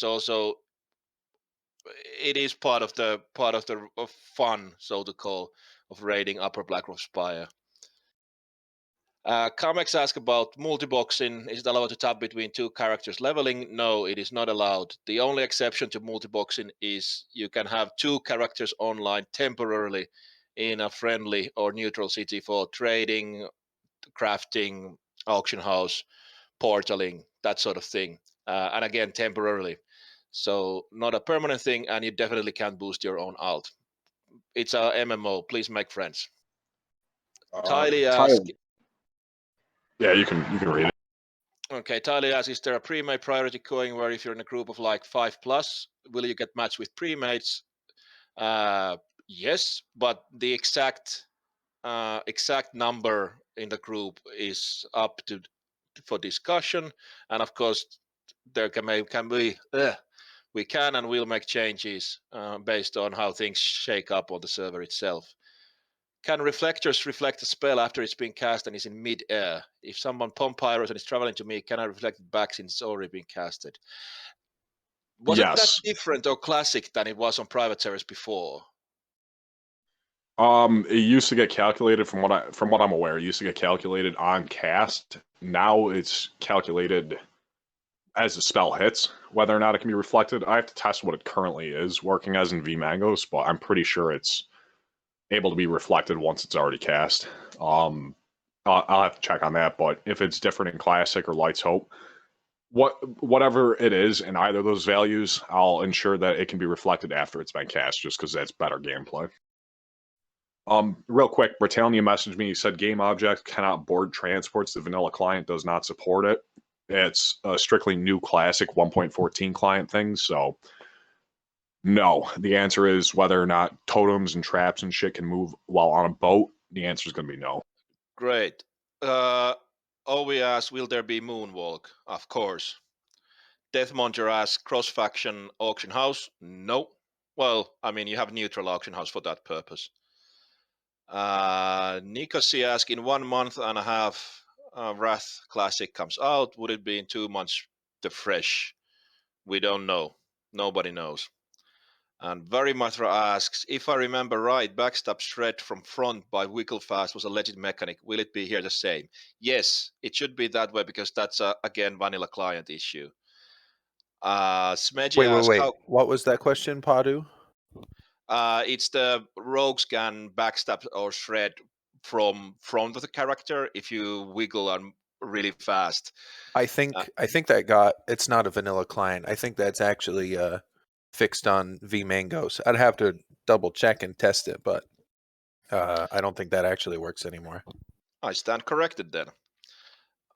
Smeji, thank you for those kind words, but it's all a team effort, especially on the game master side, because we need people. This is also relevant to the other question of how many GMs we have. We have to cover all time zones, or as many time zones as possible, and also because we are all hobbyists, volunteers doing this as a hobby, you can't expect people to put in 8-hour work days 5 days a week. So game masters are as active as their normal life allows them to be. Lasse asks, would you ever consider making it possible to make a hardcore run, meaning that if you die, your character is deleted? No, that is a very big change, which would require quite a bit of work. Metal Expert asks, any plans to make small changes, like in Season of Mastery for boss debuff cap or player buff cap, or even small challenges for meme specs? No. The main thing we are changing is that we are going from classic values back to Light's Hope or Northdale values when it comes to hit points, armor, and resistances. Things were way too easy on classic on that aspect, and I think part of the reason was that when private servers were emulating this stuff, it was like, oh, they couldn't have been that easy, and so these values were increased over time. Definitely no talent changes for meme specs or anything like that. That also would require a custom patch for the client. The next question is definitely for Wall, so I'll let him answer that. Keep going in and out of the questions for Q&A section, and it brings me back and scrolls me some. MK asks, will we have the old tier 1 design? My understanding is yes, we will have it at launch. Shaheen asks, hello devs, what's the plan with debuff slot limit? Will it be the same as originally 8 slot? Yes, it will be that. So it will open with 8 slots, and then later it will increase to 16 slots. There's been a lot of debate about it. Does it affect, how much it affects rating? Does it improve quality of life? Does it make things easier? Does it make things harder? And so on. And so the judgment is out there, but we're definitely keeping it the way it was, and have no plans of changing that at the moment. Plouf asks, what do you guys need now for the server in terms of people and roles? Well, we need eager, active, and reliable volunteers for basically all the teams, at least to some extent. So you can check the news channel for the forms or the contact details, depending on what you want to do or what you are able to do. Antonia asks, does raising difficulty in raids mean just choosing up numbers or more? Pretty much. My understanding is that we are not adding additional mechanics. We are not rewriting the raids. The main thing is that things worked a little bit differently on the vanilla client than on classic client, because remember, they are two very different beasts. And then, yeah, mobs and especially boss values will be higher, a little bit higher.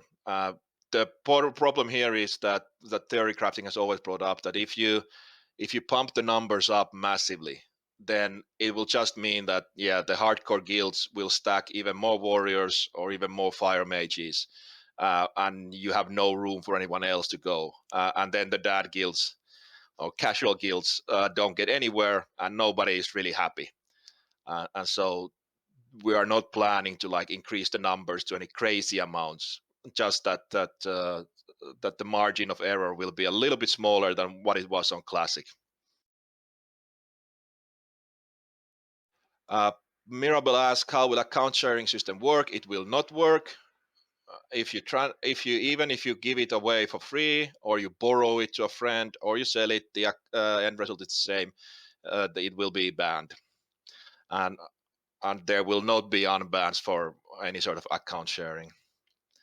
Tamai, I don't know if this was asked before. I was kind of late, but was there announced that there's going to be an open beta? If you by beta you mean PTR, then yes. So the system is closed private test realm first, and then a public test realm, and then a final stress test before we launch.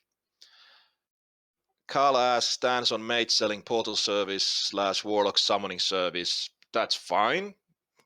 It's just normal gameplay there. With obviously the exception that you are not allowed to bot and you're not allowed to multi-box.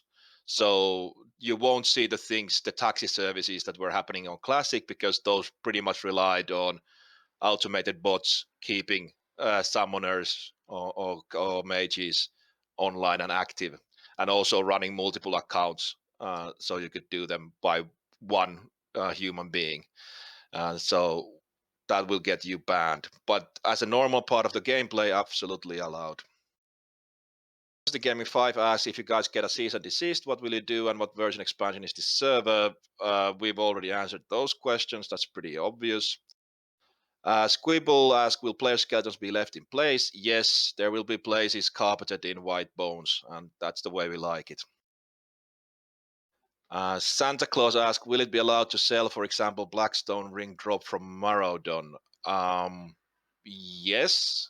Again, as long as you're not botting, as long as you're not doing real money trades or anything like that, and as long as you're not multi-boxing, it's fine, part of the gameplay.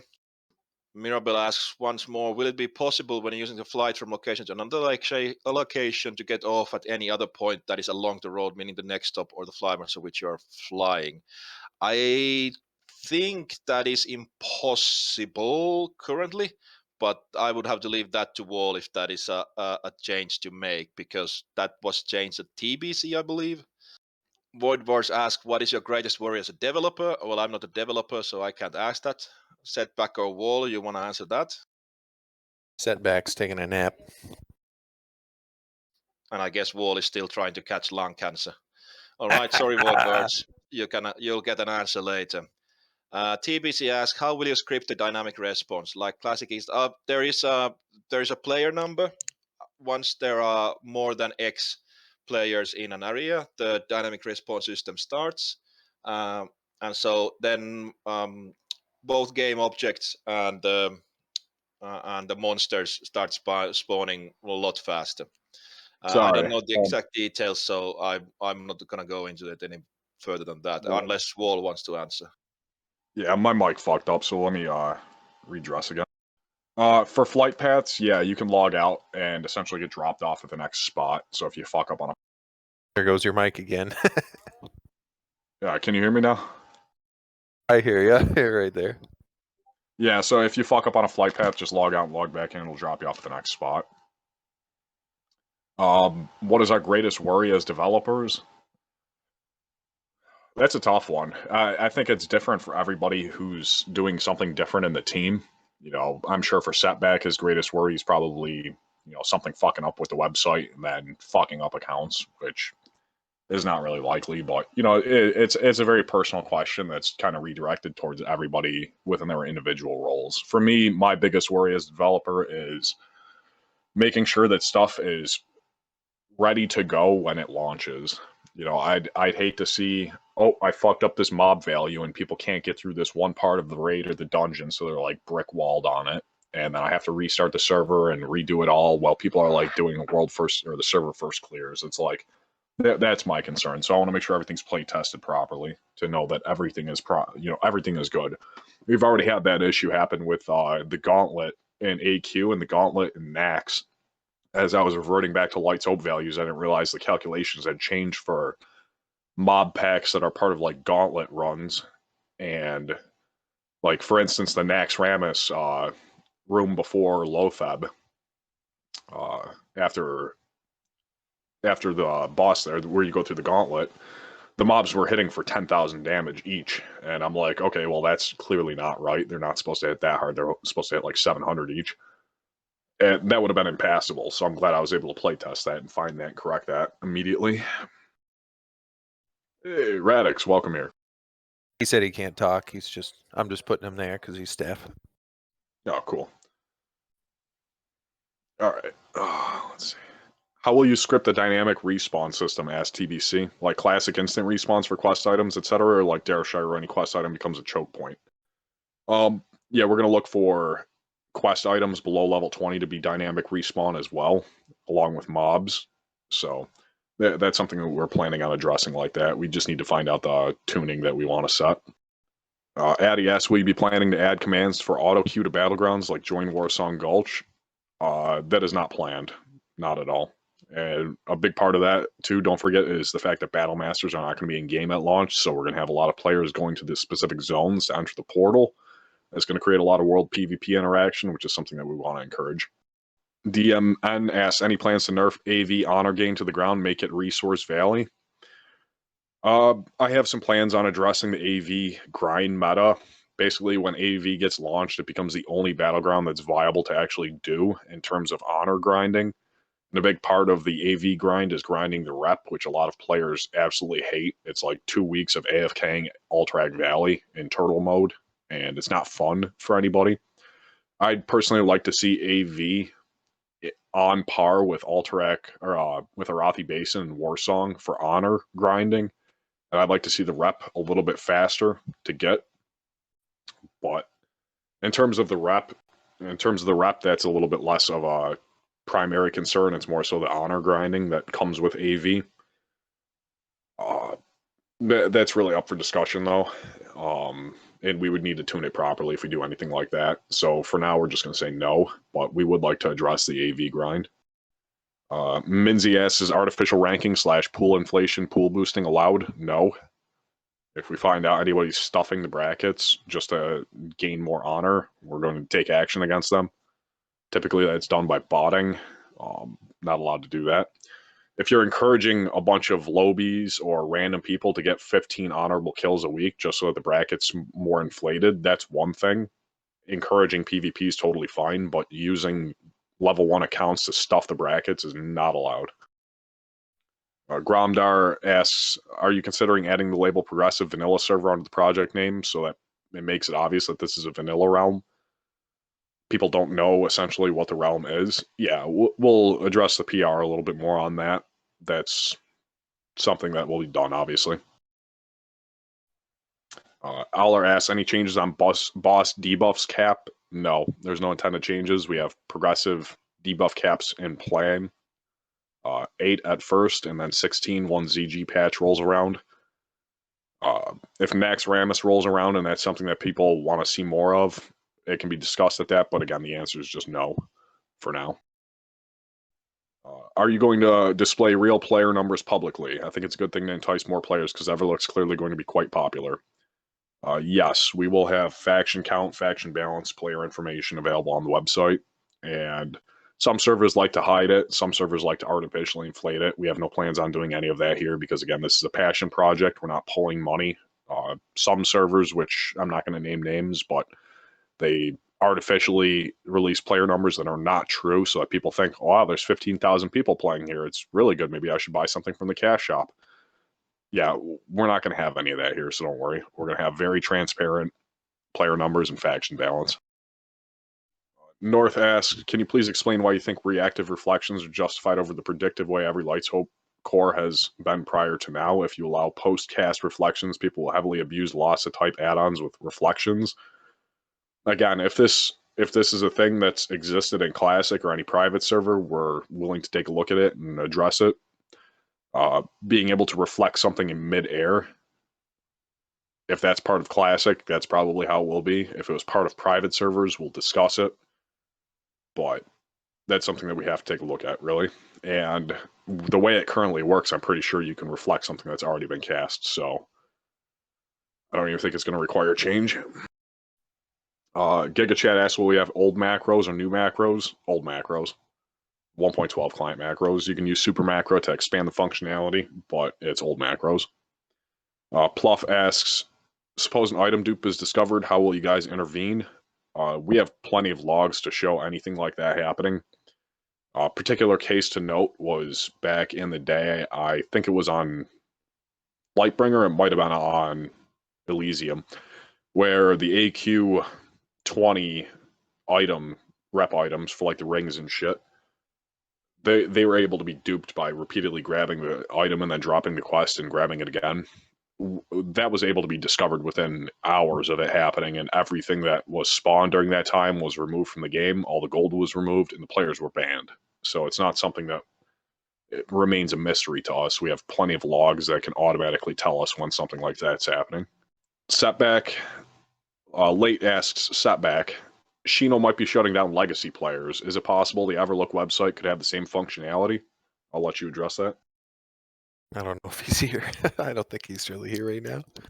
Yeah, I think he's AFK. Yeah, he's already talked about integrating that stuff into our website since it's shutting down. I'm pretty sure they're just going to open source it, so it's not a different. And I thought he said it was already open sourced. it probably is. I have no idea about the logistics of that. I'm pretty sure that it's something that we'll be able to integrate, though. Nixon asked the same question. Backdoors, will they be addressed? Yeah, that's something we'll look at. Case-by-case basis. There's a lot of skips and jumps and shit in Battlegrounds that exist as a staple, but there's a lot of stuff that's just too abusable, so we'll adjust that case-by-case. Obviously, we want to keep balance relatively even in Battlegrounds between the factions, and if there's something that's being abused to create imbalance, then we can address it. Chete asked, PvP reputation implemented after month 1 or so. That's something that has to be addressed, again, very specific to the timeline. If people want rep vendors for Warsong and Arathi Basin at the same time as Alterac Valley, that's something that we can look at and do. It's up for debate. I have no answer on that right now. Popri asks, will mobs who can see stealth have the little icons above their head? No, I believe that that's later clients that do that, like TBC and beyond. To add to that, the mobs will do the sound effect, and they will do that little animation where they are looking around, but not the no icon. Okay.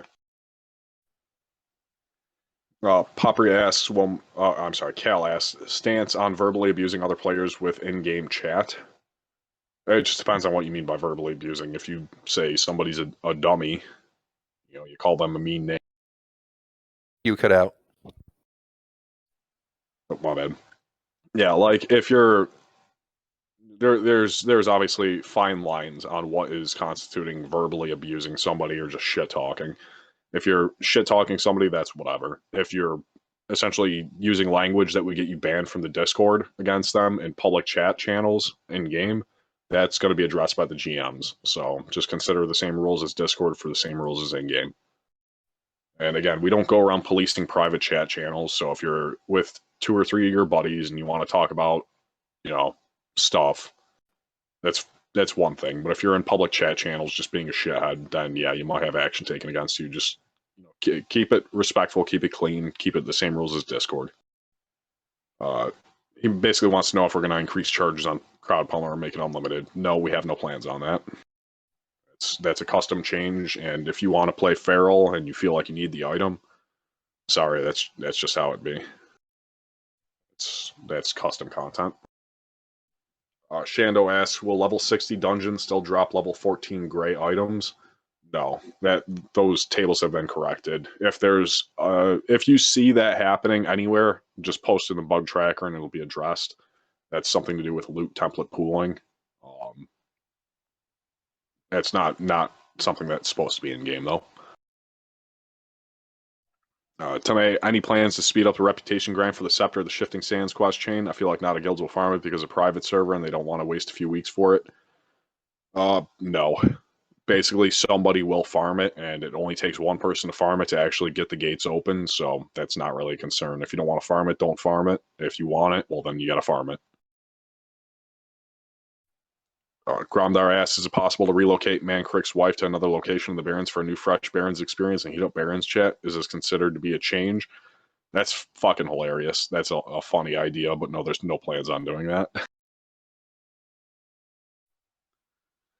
Sui asked, do you guys plan to disclose your feature roadmap and the final resolution of each feature? I think it would be massive for us players to have visibility of the roadmap and what is done or planned to be done and test accordingly in PTR. Yes, we have a GitHub set up. It's a private GitHub for developers so that we can keep everything a little bit under wraps, make sure that people aren't abusing anything. But yeah, we will pull all the changes that are on the GitHub and post it into the website. Kind of recap on it. Chate asked, any modification about DHK's system in favor of world PvP? Yeah, I'm going to disable DHKs. I thought a lot about it, and I thought, okay, well, I can go specifically mob by mob and check civilian flags and reduce the amount in certain hotspots. But then I just thought, you know what, fuck it, I'll remove DHKs from the game. It's an option, a switch that I flip in vMango's config, and it's done. So instead of wasting time on something that's kind of minuscule, I'm just going to disable them. If there is abuse of the disabling of it and certain civilians that are vital for low-B quests and shit like that, then that'll be addressed on a case-by-case basis afterwards. But for now, I'm just going to disable DHKs, and if something is being heavily abused against it, then we'll address that. Jinfaxi asks, will any add-on from that patch be compatible, or will we need custom-made add-ons? No, it's a 1.12 client. Any add-ons that are compatible with 1.12 client will work on the server. The way the patch system works doesn't change the clients. It's all server-side, and they should all work, so no worries. Some add-ons will be incorrect, depending on some things, but it doesn't mean that they won't work. Posted in the dark says, can I use the word cracker in chat? Don't be an idiot. It's my only response. Don't be an idiot.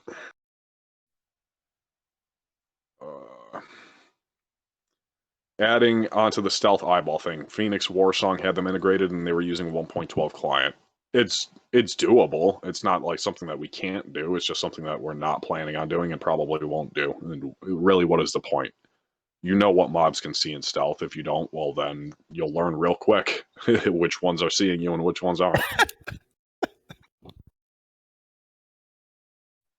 Any penalties for ninja looting, says Aller. No, that's a player interaction issue. If you don't want to get ninja looted, don't play with idiots. It's something that we won't address because it's such an absolute flood of tickets from everybody who, oh, he stole my lavishly jeweled ring from Dead Mines. I'm a caster and he's a rogue. And well, it's like, yeah, I don't fucking care. So don't play with idiots. That's my only answer. Drebel asks, are the lower levels going to get lower honor from BGs like in Classic? Yeah, that's just how the honor system works. That's not something that'll be addressed. If you want to get more honor, you got to be level cap. You can't farm rank 14 as a 19 twink. It just doesn't happen. That's not saying that it can't happen if you weren't like ultra dedicated and somehow grinding the honor in like a large scale. But yeah, you will get the reduced honor.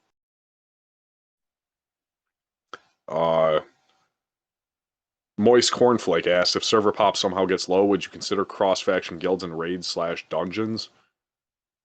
That's not a possibility. I don't think that the server is going to hit 200 people to where you can't actually fucking raid anything. Like, this is a very hyped project. We're going to have a lot of players. That's not something that we'll ever need to address, really.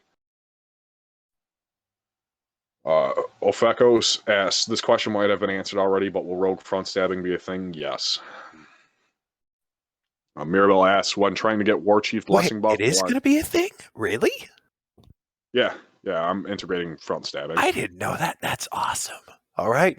Rogue boys, unite. Yeah, Rogue and Druid's going to have a little bit of a fun time there. Sorry, Pardo. I guess I was wrong.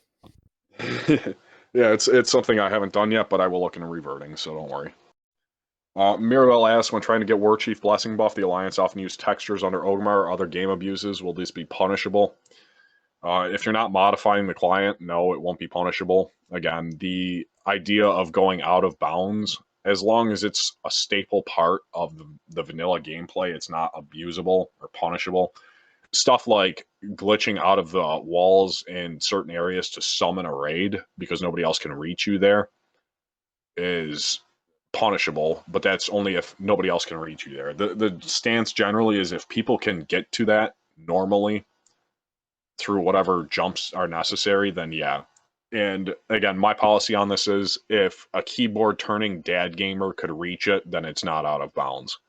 If it takes ADT editing or something that's modifying the client, or it requires specific, very intricate wall jumps to reach, and you have a warlock summoning alt that's like impossible to get to for other players, then yeah, we'll probably address that. But if it can be normally reached by players, stuff like under Ogremar, under Stormwind, if somebody can do it while keyboard turning, then it's not out of bounds. Gadrick asks, will it be possible to ride mounts and griffins as a furbolg? No. No. Even if I made it possible, it's not hard to make it possible, but they don't have the proper animation kits. It just doesn't look good. And that's a change, a custom change. I'm not going to do that. Villagra asks if everyone passes on loot will be lootable by anyone, whether they are in the range of the kill or in the party when the mob was killed or not. No, you have to be in the party. Tamai asks, will you change the name of Blackrock Mountain to Black... I'm not even going to read that. That's actually kind of a funny question. No, we're not going to change it to Blackrock Meat Grinder. I haven't looked to see which questions were memes in a little bit. Hold on. Miller's asks, is showing mob health values possible? Yeah, it is possible. I could display mob health values. It's not hard to do. You still need add-ons because it doesn't natively do it within the client. But to expose the information to the players, yeah, it's possible.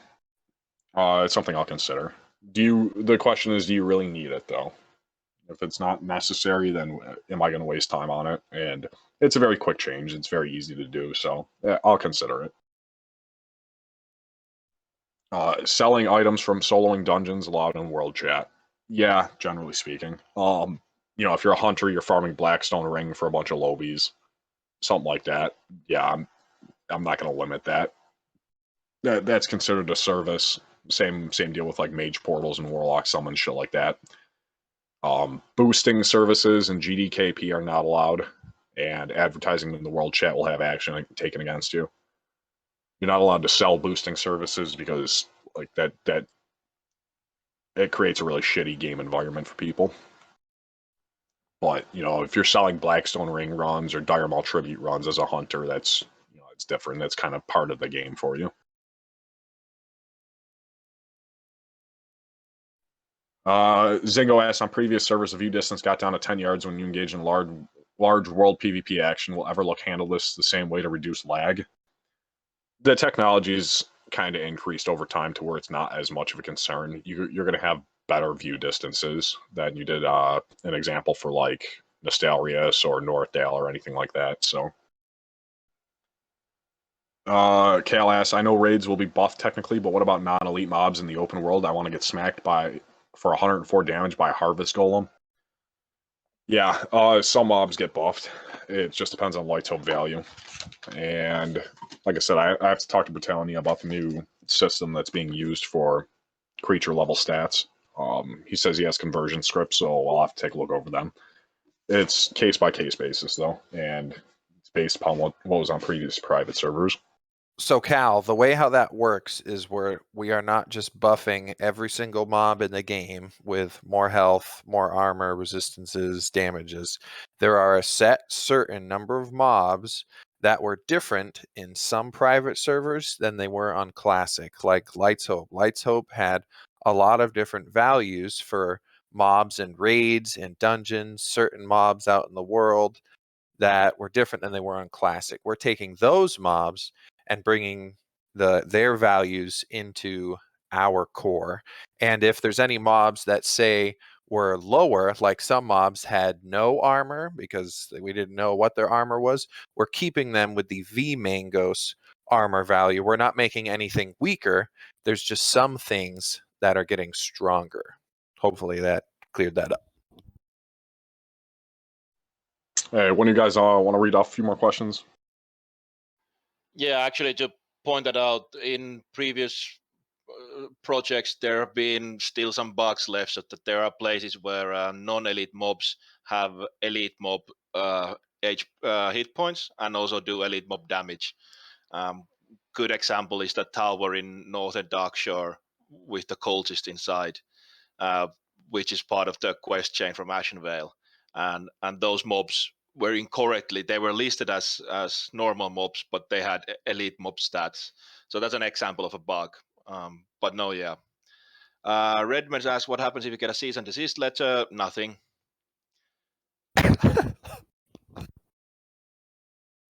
Again, Great. how that works is that cease and desist. It has to be in a place where there is actually legal consequences for it, and it has to go to a court case and so on. So obviously, this is a big deal for some people in some places, and not so much of a big deal for other people in other places. Shando asked, will sitting to proc reckoning be a thing? My understanding is that yes, it will be a thing. Pretty sure. Yeah. Wall's Yeah, gonna add that back in. all the sit procs, basically any ability that says when you get critically hit, they currently work in VMangos. The problem is it's the updated classic version which uses batching to where you need to sit and then stand back up as the swing happens to actually get it to proc. It's less convenient than the old private server system, but it still technically works. I'm going to revert it back to the old private server system where if you sit, you get crit and it procs. And easy clap. This will work for any ability that procs off of being critically hit for any class. So particularly warriors, priests, shamans, and paladins are the big four that essentially receive a buff from this. Are GBIT going to be prevented? If so, how? Yes, they are going to be prevented, and people involved will be punished. What exactly that punishment is depends again on the details of the situation and the context. I mean, ultimately, it's going to be against the rules, and how the GM team wants to punish them is up to them. Yeah, obviously, somebody posting on World Chat that, oh, I'm gonna run a gold bid raid is not gonna get their account permanently banned as long as they don't go ahead with it. So just like we have a multitude of tools, we can just have a chat with the player, we can warn them, we can give them a temporary suspension, and then there are permanent bans as the heaviest tool to be used if necessary. Gromodor asks, low-level chat restrictions. This was asked before without a definite answer. Any definite answer yet? Will we chat freely on all channels first 10 to 15 levels? My understanding is that there won't be any chat restrictions at launch. Whether we need them later on will depend on how bad the spam bot menace is. Pretty much. I won't go into details of that because a lot of it has to do with how we're countering bots in general, and obviously that's not something we want to put out in public. We can't Sorry, say you were saying. We can't say for certain Gromodar only because we don't know what. I mean, it's pretty easy to just make a guy that's level 1 and make it spam messages everywhere until it gets banned. So I mean, what Padu said, that there's probably, I'm not a GM, so I can't say, but there's probably mechanisms in the background that are used to prevent something like that from happening. But I can't say exactly what's going to happen. Bentley Wintershed asks about custom field of view. Would it be a bannable offense? Currently, any client modification except for the NAMPower is not accepted. But we are discussing that there are multiple staff members who have used the full fix themselves. But no definite answer on that. What's going to happen? Dai asks, are you planning to do something about Flightmaster grieving? The problem of constant Flightmaster killing and keeping them dead, that is. Again, the answer to that question is the same as the answer to camping or following a player around, like extended grieving and so on. So it all depends on the context of the situation and what exactly is happening. Obviously, Flightmaster killing is a legitimate PvP tactic, and we're not going to outright or categorically ban it. But then on the other hand, we are also aware that in vanilla it is possible for a single player or a small group of dedicated assholes to try to ruin the life of thousands of other players. So at which point we will step in. Pretty much what Wall said earlier, that it depends on what level threat it is causing to the players and the staff. Shando asked, how would minus resistances work? I will leave this up to Wall to explain it better. Tylee asked, have you considered increasing nameplate range? No, we have not. Jedrick asks, will Elion's candle have infinite charges or be limited to something like 88 charges like it's limited on Classic? I believe infinite charges, but I haven't heard anything about this. I don't even know what this thing is. Sorry, To go back to the resistances. Mobs will have higher resist values essentially based on old private server data, but I've implemented negative resistances, which were a thing in vanilla up until I think 1.7, 1.8, something like that, where you could go in negative of resistances and then you begin taking increased damage. Through playtesting, I would say something, for example, like a creature with 0 resistance towards shadow gets Curse of Shadows on them. They take approximately 20% to 25% more damage through the amount of negative resistance. It's like negative 70. So you can kind of expect that amount of scaling. And even things like, especially like Thunder Fury, reduces the enemy's nature resistance by 25. That increases the damage taken from all spell effects, including more Thunder Fury procs. So Thunder Fury increases its own damage. And this also applies to the passive nature damage dealt by Thunder Fury every swing. That also gets increased. So a lot of cool little niches like that. In terms of spell penetration does not reduce resistances. It simply bypasses them. Thus, spell pen doesn't put anybody in negative resistances. However, for example, if somebody has 50 shadow resistance and they get a Curse of Shadows on them, which reduces it by 70, they'll have negative 20 resistance. If you have 50 spell pen and they have 50 spell resistance and then you put Curse of Shadows on them, they will be calculated as having negative 70 because you're first reducing that 50 resist that they have with your 50 spell pen, and then the negative resistance applies in the calculation. So spell pen is very good for PvE now. North asks, do you plan on implementing leeway from Classic or staying with Light's Hope core version? We're staying with Light's Hope version of that. Jungle Massive asks, can we reduce waiting time to resurrect yourself when you die, aka rest timers? No. Winter Jam asks, would mob tagging be a bannable offense if I was to boost a friend with this method? Mob tagging by itself is not a bannable offense. It's part of the gameplay. But again, a lot of depends on the context and how, what's exactly happening and how you're doing it. Most Clever Gamer asks, you mentioned the rare endgame weapons such as Iron Foe being buffed. Is Black Blade of Sharam included in that list? Can you elaborate? WoW would have to answer about the Sharam Blade, but it's not really being buffed in the sense that we are adding new stats to it or something. What happened is that private servers had to guess a lot of the proc rates for a lot of items, and then over time, some developers thought that the proc rate should be higher, or some others thought that the proc rate should be lower. And when Classic came out, it was discovered that a lot of those proc rates were too high. And now we're gonna go with the proc rates that we had on Light's Hope, which are higher than on Classic, but nowhere near as high as they were on some other servers.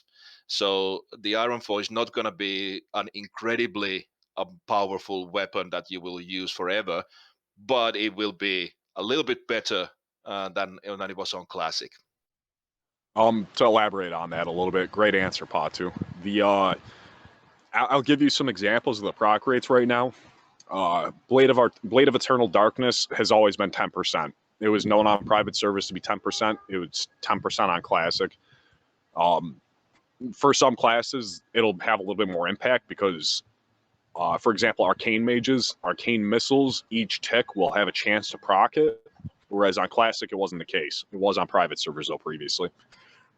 Iron Foe has a 1 proc per minute rate on Classic, but on private servers, it was 1.5. Some private servers even use 2, which I play tested with all 3 values and found that 1.5 is a sweet spot, 2 was way too high, and 1 was way too low. So Iron Foe does receive a bit of a buff compared to Classic, and it's actually pretty significant for how much damage it does at that point. Not overpowered, but definitely the old badass fucking mace you remember. Fell Striker has a little bit higher of a proc rate now as well, 1.5. So you're going to see a lot more impact if you actually obtain it. Black Blade of Sharam, the proc per minute, I believe, is only 1. I have to look at some of the other private server value to see if it should be 1.5 and a little bit of play testing, but the buffs provided by Black Blade of Sharam are actually very significant. Very, very strong weapon, even throughout all the way up until AQ or Nax. If you have somebody like let's say you got a fucking Ret Paladin that's swinging it, the buffs are actually very significant. The Rune Blade of Baron Rivendare, that weapon now scales with plus healing gear. That's based on some of the old private servers, and the scaling is 1-to-1, essentially equal to Diamond Flask passive for yourself. Oh. It's a very strong weapon, undoubtedly. Through playtesting, we tested it with a full tier 3 Paladin. They heal like 750 health per 5. Same as Diamond Flask in that regard. So, very niche weapons. They're very, very rare. The rarity has not changed. They're still 0.2% for some of them. Some of them are even rarer. So, if you manage to obtain one of these, you're definitely going to have a fun time with it. These are something that should be targeted for farm, if possible. Not many people are going to end up getting them, but if you get one, man, you got something really good. Donald Trump's asking about Edward the Odd, that mace that gives you free mana or an instant cast. I don't remember how it works. I haven't probably addressed the about proc. procs per minute. Yeah, I haven't addressed the proc rate on that, and proc rates are something that I'm going to be working on this week. I have the classic armaments Discord, which has all the proc rates for everything listed. Another thing to note is the old private server mechanic of spell scaling on lifesteal is in effect. So anything that procs a lifesteal based effect scales with spell power at a 1-to-1 ratio. This does not include the lifestealing enchant. This is only for item effects which proc a lifesteal. Demon Forge, Hauberk or Breastplate, whatever it is, that scales 1-to-1. Naretzek, Corrupted Ashbringer, anything that procs a lifesteal effect, essentially. All right, I'll do a couple of GM-related questions. There was, will death rolling be allowed, or will casinos be allowed in main cities? The answer is no to both of them. That's pretty much always very bad idea and very often leads to scamming, which was another question. And so scamming, the basic approach we take to scamming is that the scammer will get banned, but we will not reimburse the victim, because that just encourages more scamming or being stupid and falling victim to yet another scam. So no gambling, no casinos, no death rolling, and scammers do get banned. That's the example where they mail you that low level 20 pearl and claim it's righteous orb, and then it's the cash on delivery scam, similar like those. And finally, Moist Cornflake asks, will erotic roleplay allowed in Goldshire Inn? Yes, as long as you keep it to party chat or guild chat. If you're gonna do ERP on Say or Yell or Whisper, well, Whisper's probably okay, but yeah, not in any public chat. Remember that. Yeah, don't be harassing people. Like, don't forget that if you want to be a fucking weirdo in the Goldshire Inn, more power to you. But don't be harassing random fucking people that are running around. You know, just keep it civil, keep it reasonable. It's the big deal. And again, nothing that's illicit against the law, because that will have action taken against it. Then which question did I jump over? Papri asked, will you enable cast bars? I don't understand the question. Cast bars are normally in. It's probably Papri referring to how you can use add-ons to see other players' cast bars, and maybe he's asking if we're going to just put it into the game. You probably would need custom stuff on your own client to even do that, and we're probably not going to do that if you can do it with an add-on already. Yeah, I would wager that WoW doesn't want to waste their time to doing that. There are a lot of very good add-ons that are doing it already. What's the thing you're currently most proud about? Well, I'm proud of the fact that I am awake at 3:30 in the morning to answer these questions. Do you plan on increasing the run speed in spirit form? No, that would be a custom change. Kinetic asks, will there be a focus frame for targeting? No, that came in Burning Crusade, didn't it? Yeah, there's no focus frame. That's an LUA change. That's a client change. You can do it with PFUI if anybody wants to download add-ons. I mean, you can do it with add-ons, but it's not built directly into the client.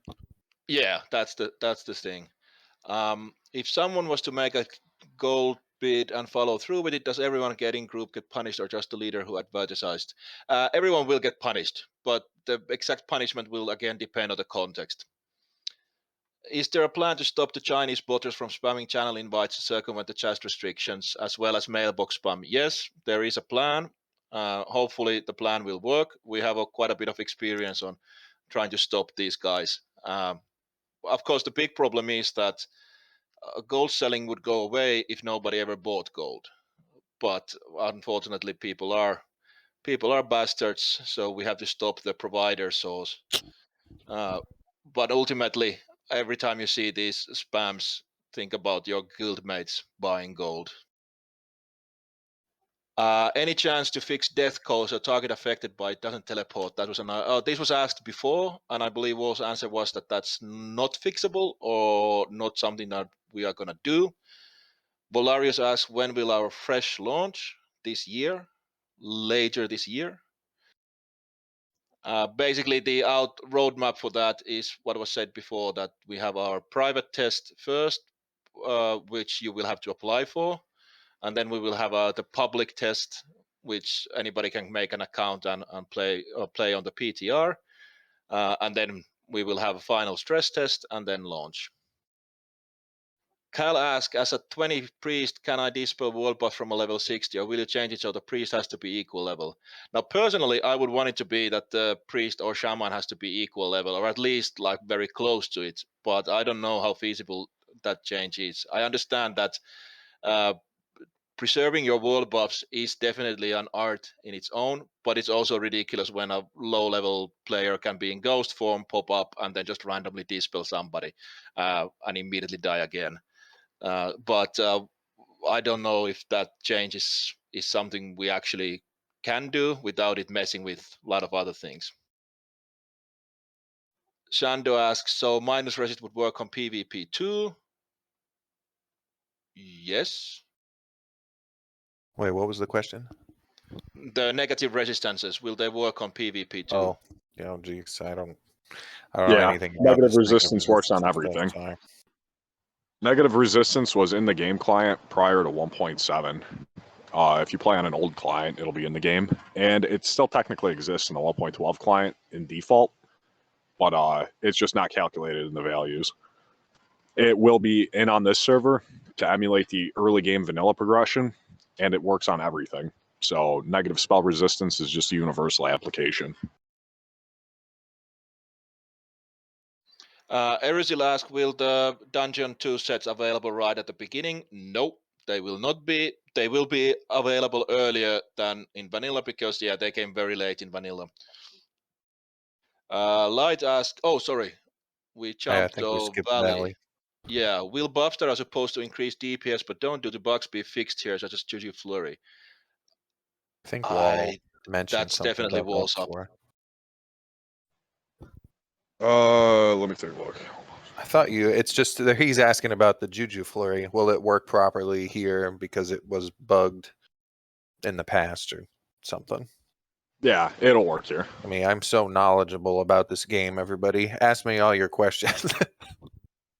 I'm pretty sure the Juju Flurry bug was the fact that it gave 3% DPS, well, speed increase, but it lowered your damage, and it wasn't supposed to. That was specific coding that was intended simply for Seal of the Crusader, and for nothing else. But speed increases such as that were also causing it. I don't believe that that's the case anymore. I can't confirm whether or not it is or not, but I'll have to take a look at it in testing and just look at the core. I'm fairly certain it was fixed a while ago, though. That's how it was on vanilla as well. Or I'm sorry, classic as well, I believe. If it was like that on Classic, it might be in here. So again, let me examine it, and if it does exist, I'll just fix it. So it's just 3% DPS increase. I know it's specifically for Horde, but it helps them keep up. It's another consume that they can use. Horde lacks in competitive edge, so whatever. Late asks what kind of things are Gummy, Neto, and Correct working on. They are working on their own special magic. ISO, will manual crowd pummeler receive any changes? No. Eddie asks about DDoS attacks, and we will go with reputable and high quality provider. So there should be proper defenses against that. And also, yeah, Whitekidney has a lot of experience doing the system ops admin work. So things should be fine on that aspect. I know, and especially too, the question asked about Shenna and Turtle WoW. Those are two different player bases. Turtle players play Turtle WoW, and people who play Fresh play Fresh. So don't make accusations against other servers like that because, it's just blindly. Billy asks, no, you have said that the server will be free to play, but do you have any plans to include a way for us to voluntarily donate to the server with the rewards of a pet toy mount? And along with that, a lot of us don't like the vanilla rate of XP gain. Is there any plan to increase? No, rate will be 1. It won't be increased. I know that this is often a thing that people are like, oh, I've leveled 1 to 60 so many times before. Wouldn't it be better for everyone to get a higher XP rate? And you eventually, okay, some people do like it, but for a lot of people, it's like when you start cheating in a single player game. It's fun for a bit, but then you feel empty inside because you know that you didn't actually achieve anything. You didn't master the game. And so it's the same thing with the increased rates, whether it's XP or gold or anything. Like it's fun for a while, but then you know that like this isn't really vanilla you're playing. It works better for TBC or Wrath, where you can skip the old world because most of the gameplay is happening on the new world. There will maybe be a way to donate for server maintenance cost, but not with any sort of rewards, because that's getting too close to a cash shop. And at this time, we're not taking any donations. Yeah, and any donations, if they were to happen in the future, would be logged and tracked in public, so you'd be able to see the entire ledger. That's simply just not a plan for the time being. Server maintenance costs are very low. If we did do donations, it would be just like how it was on North there, where you saw all of the donations and all of the costs. But at this time, we're not taking any donations. Papri asks, will you allow non-English in World and Trade chat? No. So all chats, it's the same again. All public chats are English only. The only exception is the guild adverts, but they will also have to include a line saying that recruiting for German guild, and then they can have their guild advert in German, the rest of it. But we will not like. This is again a thing where GMs will use common sense and just talk to people. German for you, will undead players be considered undead for spell effects? Oh yeah, that's the alpha stuff. It would be funny as hell, but that's definitely a big custom change, which we are not doing. Cal asks, any plan to encourage massive raids on enemy capital cities by making elite guards or faction leaders drop loads of honor? No, that would also be a very big custom change. Possibly might even lead to honor farming on that way. So no, the capital raids are fun on their own, not because of nobody does them for the rewards. This is Peter asks what type of server this will be, and it will be PvP server. Yeah, no minus armor on PvP or anything. No, that only applies for spell resist. Negative armor wasn't a thing. It's spell resist that's built into the client to be negative, and it's simply a thing that you don't see typically because it's removed from the game at 1.7, patch 1.7, and the client can change in the back end for negative spell resistances very easily. It's built right into vMangos. Right. Will you increase proc rate chance of level 42 maze called the Shatterer? Like for I remember that maze. Yeah, probably. If the proc rate was higher on Light's Hope previously than what it was on Classic, then probably it will be the same proc rate as before. Leroy Tanking asks, will the red-green winter hats be in the game? I believe so. All the calendar events are are evaluated in vMangos now, so they should be, yeah. Oh, that actually reminds me. Has there been any discussion about enabling all the calendar events from the get-go, or are we doing them by patch? I think there was discussion already. They would like if we release in November, even though the Christmas event didn't come out till later. I'm pretty sure he had said we would still release it when the holidays are out. Yeah, Oh, not by that's patch, by date. yeah. Just start the events right from the calendar get go, because otherwise you might only see them once, depending on the timeline. Will Nathanos give honor and gold to Alliance? I don't know if that's in the game earlier or not. I'll have to look and see if there's comparable way to gain honor and gold as a horde. Cal asks, unrelated to the game, what do the system ops actually do? They operate the systems, so it's a very important job. It's more networking related. They're going to deal with all the hosting shit, all the problems there. So right now, my responsibility is on the core. Setback's working on the website.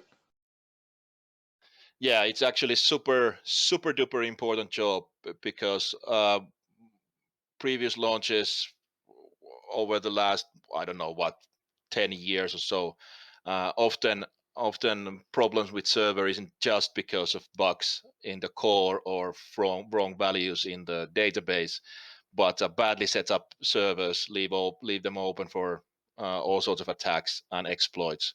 And also they just run really badly. So a lot of the stuff that System Ops does is completely invisible when they do their job properly, but if they do a shit job, it's shit show for everyone. Moose asked, has release date been revealed in any capacity? It has. Torgus asks, will you add more language-specific channels on Discord beside Russian one? Yes, but it requires two things. There has to be player request for that language, and then we need to have a moderator who can read that language on a native level. And so we are unlikely to start adding a lot of different language channels. Cediac asks, will you make any changes to the PvP honor system? Well, yes, because dishonorable kills will not be a thing, so that will affect the honor system a little bit. But no other changes. Though I have to say, Walt, that when you mentioned the rank 15 thing, that made me very interested. I would love to see it in action, but that is also a fairly big custom change. The problem is it's part of the game client, and it was intended for vanilla, and it was in up until the game actually launched. They took it out like shit. I don't know, probably like a week or two before, to my knowledge, on that one. But the problem is people don't really understand how it works, and they think it just means more grinding or it fucks up anything. It's essentially a way to stop bracket breaking. It's basically all it is. If you bracket break, everyone can just push you into rank 15 standing. So, like, you can get rid of griefing in the terms of PvP and ensure that the brackets keep flowing. Then asked, will there be a date to create characters ahead of launch, or will it all come in one go? I believe it will all come in one go. Solna Royal asks, what will you do when 90% of the people will be busy with Wrath and the server will be as dead as Star Shower era? Well, such is life. That's the same kind of thing as being worried about what will you do when our star goes red giant and burns the earth to dust. If it happens, shit happens.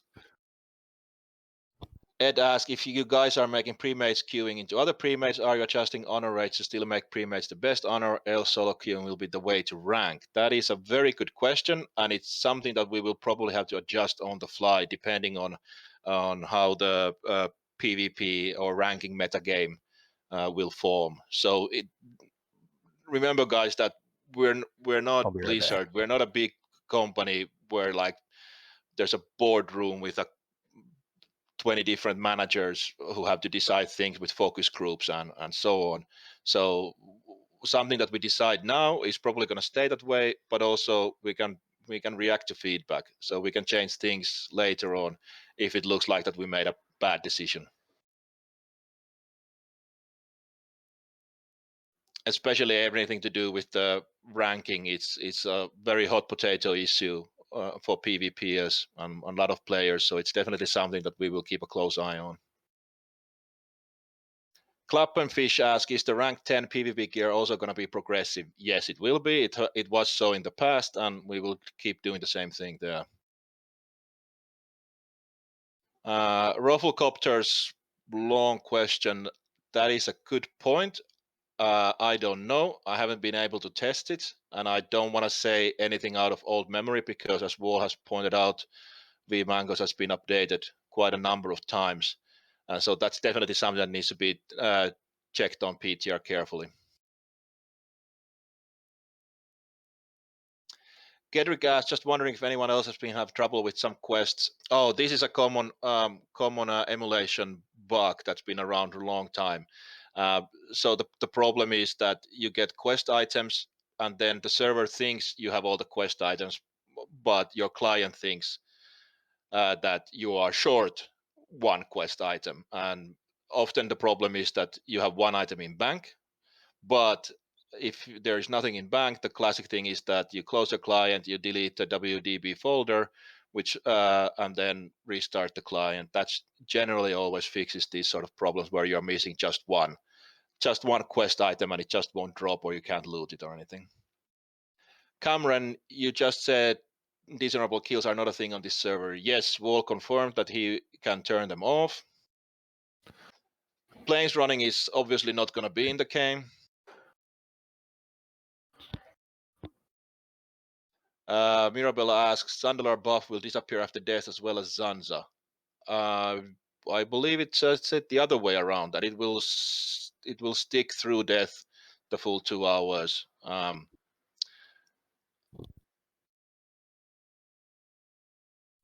The Zandalar buff is supposed to stay after death. I'm pretty sure that that's how it's supposed to be. So I think it was one of the things that it's it There's was like a patch later on points. that it changes. it Might be the patch later AQ on patch. from the I release. think it's like the AQ patch or something like that that it changes, and if you die, it falls off.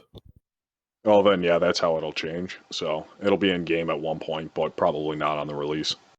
I think he's talking about the Zanza as well. The Zanza, yeah, stays on death. Will sap proc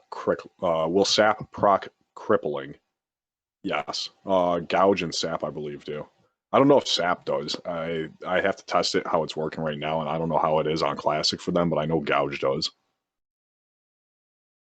Zinity asks, will name reservations be a thing? No, they will not be. Oh, that's a Kyle asked a question for Wall specifically. Can you read it off for me? Yeah, sure. Will you decrease the respawn time on the giant mock rush in Stranglethorn on the island near Booty Bay? Lots of people will want to turn the red shash in for the quest. His respawn time is a joke. Yeah, he could be targeted for dynamic respawns if it's, if it's a respawn time that's extremely high and there's enough players in the area, the system should automatically pick him up. Yeah, it's the guy that's patrolling just outside of Booty Bay on the little island that the boats go around, and who's screaming for the goblin leader to come fight him or something, and he drops the red shaft that you can turn in for. Was it for the admiral hat or something like that? I've never actually bothered to do it, but yeah, his respawn time is pretty long. Yeah, and who's the other one? Gorlash or whatever? Yeah, if they're heavily contested because there's just a big choke point in that area of players, they can be targeted for dynamic respawning. Acrylic asked, there was a tiger in Game Force that no one was able to figure out how to get. It's the range of the Bengal tiger. Same applies with Ashbringer. Will you be able to tell us how to get these items? I have no idea what that They player don't. is asking about. He's asking about items that are unobtainable. No, items that are unobtainable will not be in the game.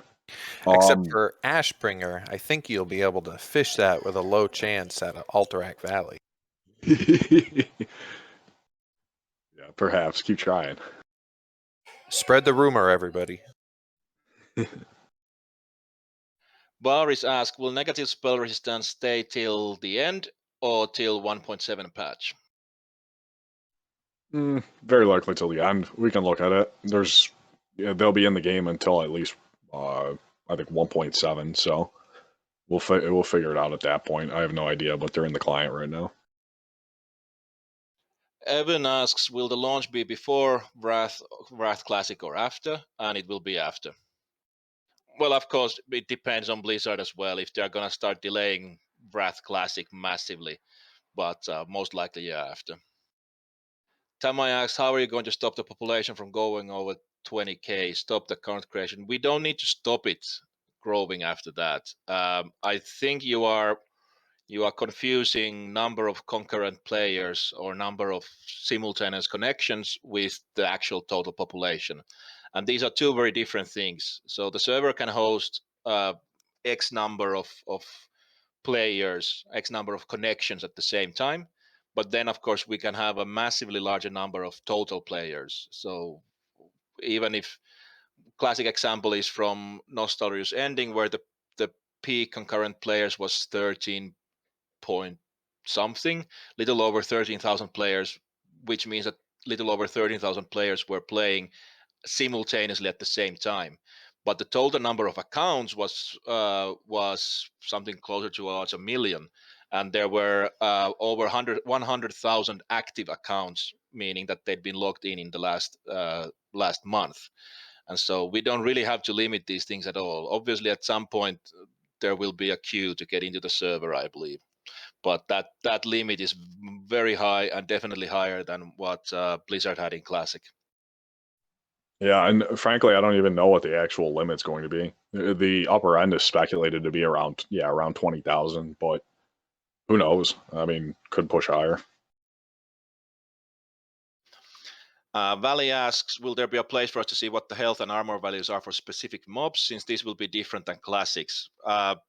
We are debating if that is something that we want to do, or if that's something that is left to players, or something that there are already websites which show values from private servers before. And yeah, some of those values have been corrected now to be the same as classic, but we are probably not making like an annotated list of all the mobs and their exact values, because some things need to be left for players to discover. Nox asks, shared quest item loot when leveling in a group. Not gonna happen. Shando asks, will Thunderbluff huts dismount? Yes, they will. I don't even know what that means. Thunderbluff hutch dismount. What does that mean? Like running over the hut with a mount will dismount you. Oh, okay. Yeah, they will.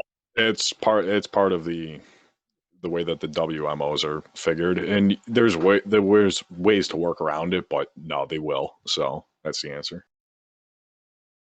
Back on Lightshop, we used to not be able to use our mounts randomly, so we would have to open our files and delete stuff. Will this still be the case?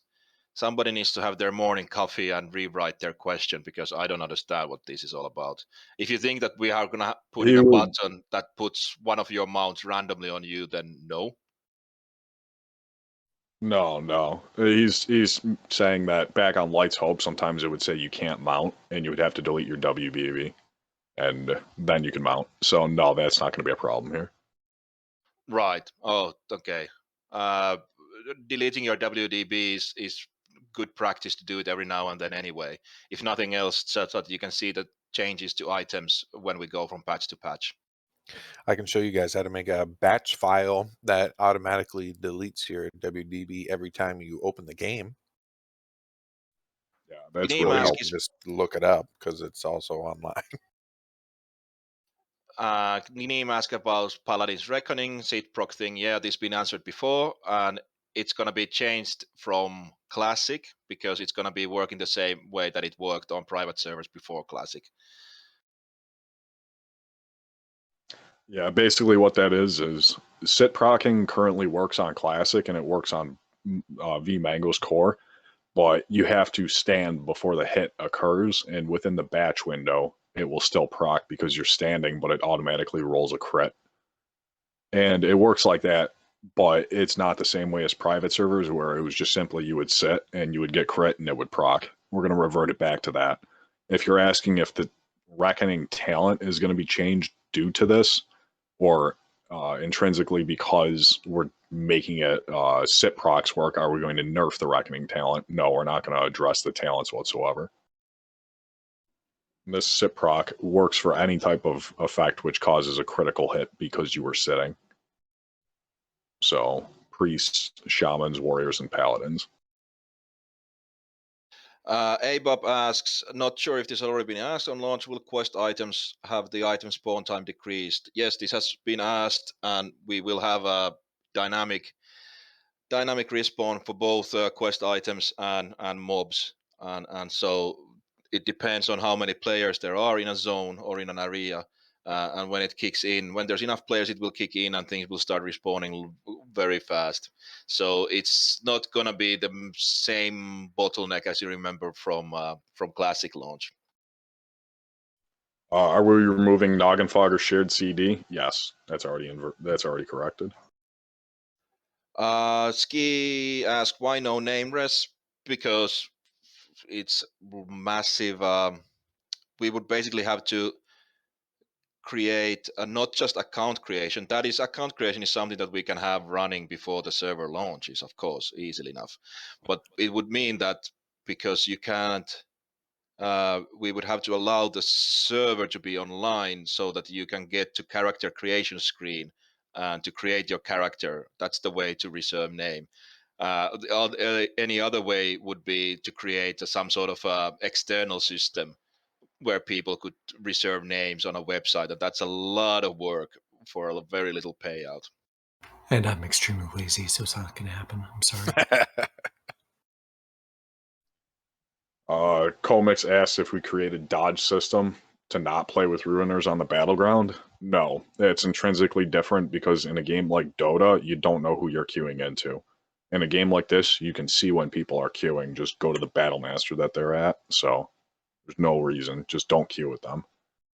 And that's total custom change is not going to happen. The only thing that we've discussed is about dodging pre-mades because we don't want battleground dodging to occur. So the opposite of what you're asking for us. Mirabelle asks, flower buff and Fellwood. Can a large number of players get it at the same time? Yes. Nia asks, will human and orc weapon skills be equal to how it was tuned on Light's Hope or more similar to Classic WoW? If you're talking about the weapon skill calculation, it will remove the 1% ghost hit miss chance. So if you have less than, well, if the boss has 10 or more weapon skill over you on your defense, or you as well for their defense, the 1% hit modifier is applied to your attacks, and it cannot be removed with plus hit gear. You essentially need weapon skill. That's how it will work here. So, Star asks, will friendly dispels have a chance to fail? I'm considering it. I haven't implemented that, so I'm considering. Oh, wait. Friendly dispels. Sorry, I misread the question. Will friendly dispels have a chance to fail? Yeah, that's intrinsically part of the game. Some talents provide spell resistance to dispel, namely rogues' poison talents. Yeah, that's part of the game. I thought that you were asking whether or not low-level dispels on higher-level players would have a chance to fail, such as private servers used to have. Yeah, that's something I'm considering, though, is the second one, but no friendly dispelling. It's the same mechanics as always. AJ So asks, will you lose Reckoning stacks when mounting up or getting CC'd? Yes.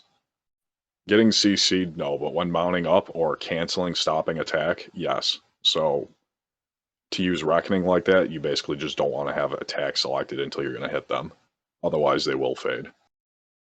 It's intrinsically part of it.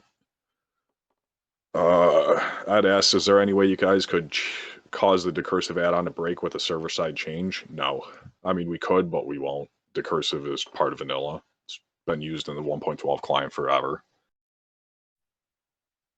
I think you missed Cal. He asked about stance on savory deviant delight. I know we've answered that question before. Oh, yeah, my bad, I missed that. Savory deviant delight will be in the post-nerf state. You won't be able to chew it for the really crazy buffs. We're not going to do that. And to point out why is that it has been tried before, and the buffs are just nuts. And now that everybody knows about how nuts the buffs are, it just leads to completely different gameplay and everything. It's not worth the hassle. Everybody wants hundreds of them. No. Shando asked, will Shadow Oil and Frost Oil and Dragon Chili scale with spell power? No. The only way it's ever worked is spell procs from things that have lifesteal. And elemental damage has never scaled, and we're not going to make it scale because then it leads to wacky things like spell power rogue and spell power hunter and shit like that. It's like a decision that's been tried on custom servers to make other stuff scale. It doesn't work. Lifesteal is the only one that's ever scaled on private servers in the past. Chuck Taurus asks, PTR in the next 30 days. Yes, in the sense that the closed PTR will take place will start in the next 30 days. Slade asks, will level 50 quest be in at the start, or will that come in 1.8 or whenever? Yeah, if you mean about the class quests at level 50, they will come in their appropriate patches. What we are discussing is whether to add the more generic quest hubs, like in Searing Forge and Tanaris, which were added in later patches, because not only will that help in leveling, so that there is less need for just grinding mobs, and the other thing is that it's pretty clear that those quests were supposed to be in the game from the start, but they ran out of time when they were polishing things up. It's kind of the same thing as like, do you have Maraudon open at game launch or not? And it has been attempted not to have Maraudon in the game, and it has been done that those quests aren't in the game, and it's not just it's not a very important considering the quality of life improvement to the authenticity of vanilla. Yeah, and the big consideration too is player population bottlenecks right around those 2 level gaps. That's why those quest hubs were supposed to be in the game, but they were missing, and you essentially have to mob grind. And if there's 10,000 people, it just creates such a bottleneck, it's not worth it.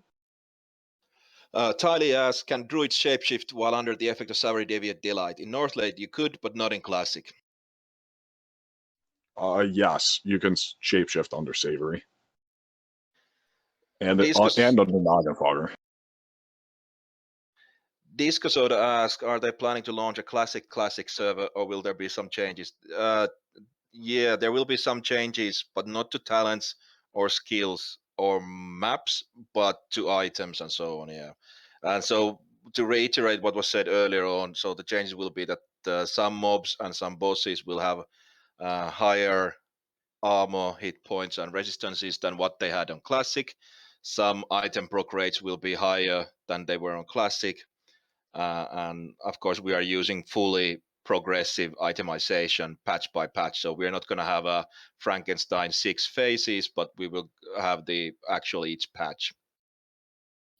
Sergey asks batching, and no, we will not have the 400 millisecond batching that Classic had or whatever it was. But obviously, Wall has explained this before, but there will be some batching just based on server mechanics and how MMOs work. Yeah, and batching is necessary for a lot of things to actually function. If you turn off batching, you break a lot of stuff. We've tested it right now on the dev server, and what we've got it set at is pretty, quite frankly, it's perfect right now. It allows some things like double polys to occur. It allows mechanics that rely on hit times to work. Some procs, and this mostly affects procs, will occur a short period of time afterwards, which allows effects like double casting for elemental mastery, the double crit, shit like that to work. It's relying on a lot of things. Bayoya asked how you're going to handle the server population to be balanced. A lot of people won't like playing in a 20/80 ratio. Yeah, that's true. But as said before, I've been part of quite a few big launches, and both on Lights Hope and on Nostalrius, the balance was very close to 50/50. Of course, it waxed and waned over time, and it was never exactly 50/50, but very much most of those servers' lifetime, the population was pretty balanced, pretty well balanced. One thing that helps here, I think a lot of people are afraid of this because of what happened on certain classic servers. But you have to remember now that there's not going to be 125 servers globally. There's going to be just one server. So, and there's not going to be server transfers or anything like that. And so that will already help because everybody will be on the same server. Everybody who plays will be on the same server. So there's not going to be a situation where like big name streamers or some massive guilds are going to focus on certain servers, which will then completely skew the population ratio between Horde and Alliance. Ultimately, it is in the hands of the players because a lot of different attempts, both carrot and stick, have been used on other projects in the past to try to get the ratio to be 50/50 or close to 50/50, and these things never work out. Players always find ways around them. So ultimately, it is in the hands of players themselves. You ask, Moonkin asks, will Cloak of Flames or Neck from Kazakh stack with spell power as a constant damage? No, those do not scale with spell power. Again, it's only stuff that procs lifesteal effects, spell damage procs, or elemental damage does not scale with spell power. However, negative spell resistance makes them scale. So if their spell resistance is lower to fire, for example, Cloak of Flames will do more fire damage. These things too, some things which proc damage do so statically, some things which proc damage do so through a spell which can crit. Those crit effects will proc things that apply off of crits. So let's say you crit with some spell effect damage from a weapon and it crits, it can proc some things for certain classes and especially like Warrior's Flurry. Warrior's Flurry is really good with some items that proc with that because it'll just crit and then proc Flurry. How to opt in for PTR testing? Please check the news channel. There is a Google form there to fill out. Nope, that's gone. Oh, very good point. Bag, Yes. do you want to talk at all about that? I know some of it's still early, but there's not too much to talk about right now. We're basically waiting on website hosting just to have some place to actually store the data. But the idea is we're going to have a Discord command. You'll be able to say /PTR. Discord will pop up a little modal where you'll be able to fill out the application. And that way we have an easier way to reach you after the PTR stuff is done. So yeah, it'll be back in probably a couple more days. It's just not quite ready yet. So there's going to be a new way. Just keep an eye on news. We'll post up there when it's ready to go. Cediac asks, will the honor system be applied from launch? My understanding is yes, it will be. Just no BGs, not for a month. Honor at launch, BG's a month after, Battle Masters a month after that. That's the general plan. And not Alterac Valley. That comes out later. AV's later. Arathi Basin and Warsong Gulch are going to launch together. Yes. Will Soul Link be dispellable from Warlock pets, thus dispelling it from the Warlock? It was not possible during Vanilla and Classic, but work on Lights Hope. Well, if it worked on Lights Hope, but not on actual Vanilla and Classic, then that's a bug, and it should be fixed so that it's not possible. I don't know the answer to Aurelia's question about the Wisdom role for PTR access. Yes, that's what it means. Yep, that's what it means, Aurelia. Okay, Nox has us, please go deep whether 1.14 proxy is allowed or not. I am not an expert on this topic, so Wall. All right, I'll No. go D. No. There we go. Shando, there be any changes to devils or shenanigans? Yes, mafias, devils are mafia or creator cartels are banned. That sort of collusion will not be allowed to happen. But the details about devils and so on will a lot depend on player population and what is happening. There we can do adjustments. For example, in the past we have had a 6 devil source spawn point. We might not have that at launch, but then we might add it later if needs to be. Again, this is the kind of thing that we can change as a server economy and server progress moves on.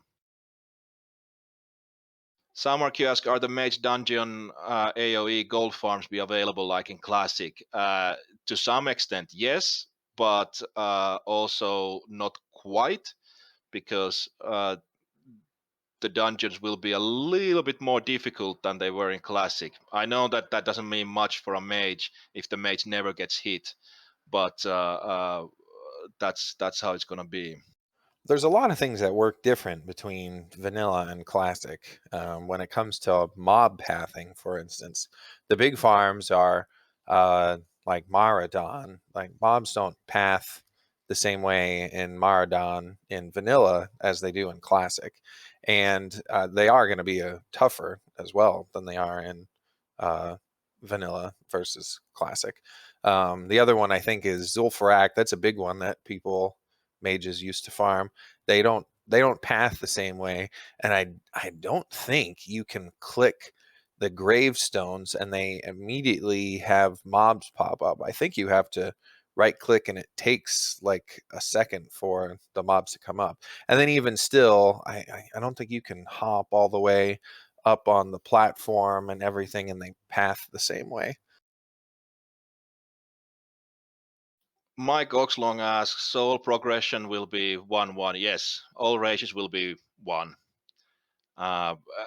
Reputation, honor, experience, gold, all of them will be as close to vanilla as possible. Roddy asks, what's the server post is going to be? It's going to be huge. Good thing I can see the future. I can tell you exactly how many there'll be. Yes, there will be tracker for server population, total population, as well as the faction balance, and so new players coming in can see what it is, and hopefully they will then decide to join the smaller faction. So we will stay as close to 50-50 as possible. Victor asked, will website have option stream like Warmain has? Well, unfortunately, Setback had to leave, so that is up to him. Hopefully. I can't see any harm in it. Shaheen asked, will druids must leave form to talk to NPCs and flight master, or will that be changed? I think they will have to leave their form. Yeah, that's client side. You have to leave form. Abob asks about death called fear pathing again, and yeah, that's this will probably happen on Everlook. This has been answered before. We're probably not going to remove the party queuing option for PvP to fix pre-made stomping pugs. There are other options available. And again, it's also a thing which we can and probably will have to adjust as the server moves on. Agality, these sort of griefing questions, impossible to answer in any great detail right now because it depends so much on what the situation is and what the context is and what exactly are the details of what's happening. Griefing is not going to be allowed to happen rampantly, so we will take action. The idea that the general idea is we don't want to have to ban anyone for playing the game in a way that you can play the game. If it's not bug abuse and it's not doing something that is blatantly breaking the game, then we shouldn't care, provided that there's, again, a way to intervene and a way to stop it. If something is happening which is uncounterable, and again, this applies to stuff like safe spotting or, breaking NPCs to where they can't respawn until a GM manually resets it. Like, that is totally forbidden, so just be aware. But our goal is to not ban people for stuff that they can do within the game, within the context of vanilla. So we have to address it very case by case basis if it's something that's breaking the game or not. Late asks, what will you do to ensure that a single battleground doesn't become the honor farming meta? I'm not sure how we can address that. The honor rate should be the same. Should be the same across them, but of course, yeah, rankers will find out what works best for them. I don't think every battleground is going to have the exact same amount of honor. So The problem that's that they're going to really be changed. talking about is Alterac Valley. Alterac Valley is the meta. It's just straight up the best honor throughout the entire duration of vanilla. A way to address this is honor weekends for battlegrounds, where the standard rotation of battleground weekends, and just making the ones that give honor for those increased. That's a very easy, organic way to fix it. Just the amount of honor that you're getting from the weekends. It mixes up the meta. You at least get to play a war song in Arathi Basin when that's going on. But again, like, you have people queuing in. If you're just trying to play those and you're not trying to rank strictly in those battlegrounds, you know what the meta is. This is something that you're already aware of. Ment asks, will mob aggro range be smaller here like it was on Classic? No, the aggro range should be same as what it was on Lights Hope or Northdale. Shando asks, will mob spells have damage resistance, or we have to sit in silly to... diminishing returns. That's a very good question, Wall. Yeah, there's been problems with diminishing returns in the past. I'm not sure if it's been fixed. Yeah, I mean, there's some things that are not supposed to have diminishing returns on mobs. So player spells against mobs obviously have a diminished effect. Same with PvP. That's how DRs work, but some mob spells aren't supposed to. I can look at it on a case-by-case basis, but frankly, I think stuff like Silithus spiders being able to net you forever until they kill you, I think that's way cooler. So we'll have to see what balance we can find on that. Duxt asks, is there any chance you're going to change the server name? Nope. No, yes, we are. Right now, the server does not have a name, so we're actually going to change the server from no name to something. So, yes. Very good point. Project name and server name might not be the same. Nox asks, Warcraft up when? Well, that's up to Wall. Volka, Isn't it when up we can right see now? it? Probably actually is. Yeah. Volka asks, when we can see a trailer? I have no idea. That's your field. I think we're waiting until we have the closed PTR and we can film some really good large-scale battles and start pushing it, because by that point we're going to have the hosting up, so we can start getting some numbers packed into one small zone and kind of play test and stress it a little bit. We'll be able to film air shots and all sorts of cool stuff for World PvP. Bio asks, the server will be able to handle 100 people in a zone without lag, or you think you guys might have the same problem in Classic as because you guys won't have layering? Now, this is a good question. The problem Blizzard had with Classic is that over time they changed the software and as well as the hardware. And a lot of it has to do with cost cutting and increasing profits, but also the reducing number of players that retail had. And they went from whereas on private servers the emulation code has been going the opposite direction, because we don't have cloud hosting and we can't have server farms all over the world, because generally a private server project only has one server, and so the code has been optimized over the years by many different people, so that it sounds incredible, but it is what it is. Our emulated software is better able to run a single server for thousands of people than what Blizzard is able to do. That's not because Blizzard programmers couldn't do it. It's a economical decision from them.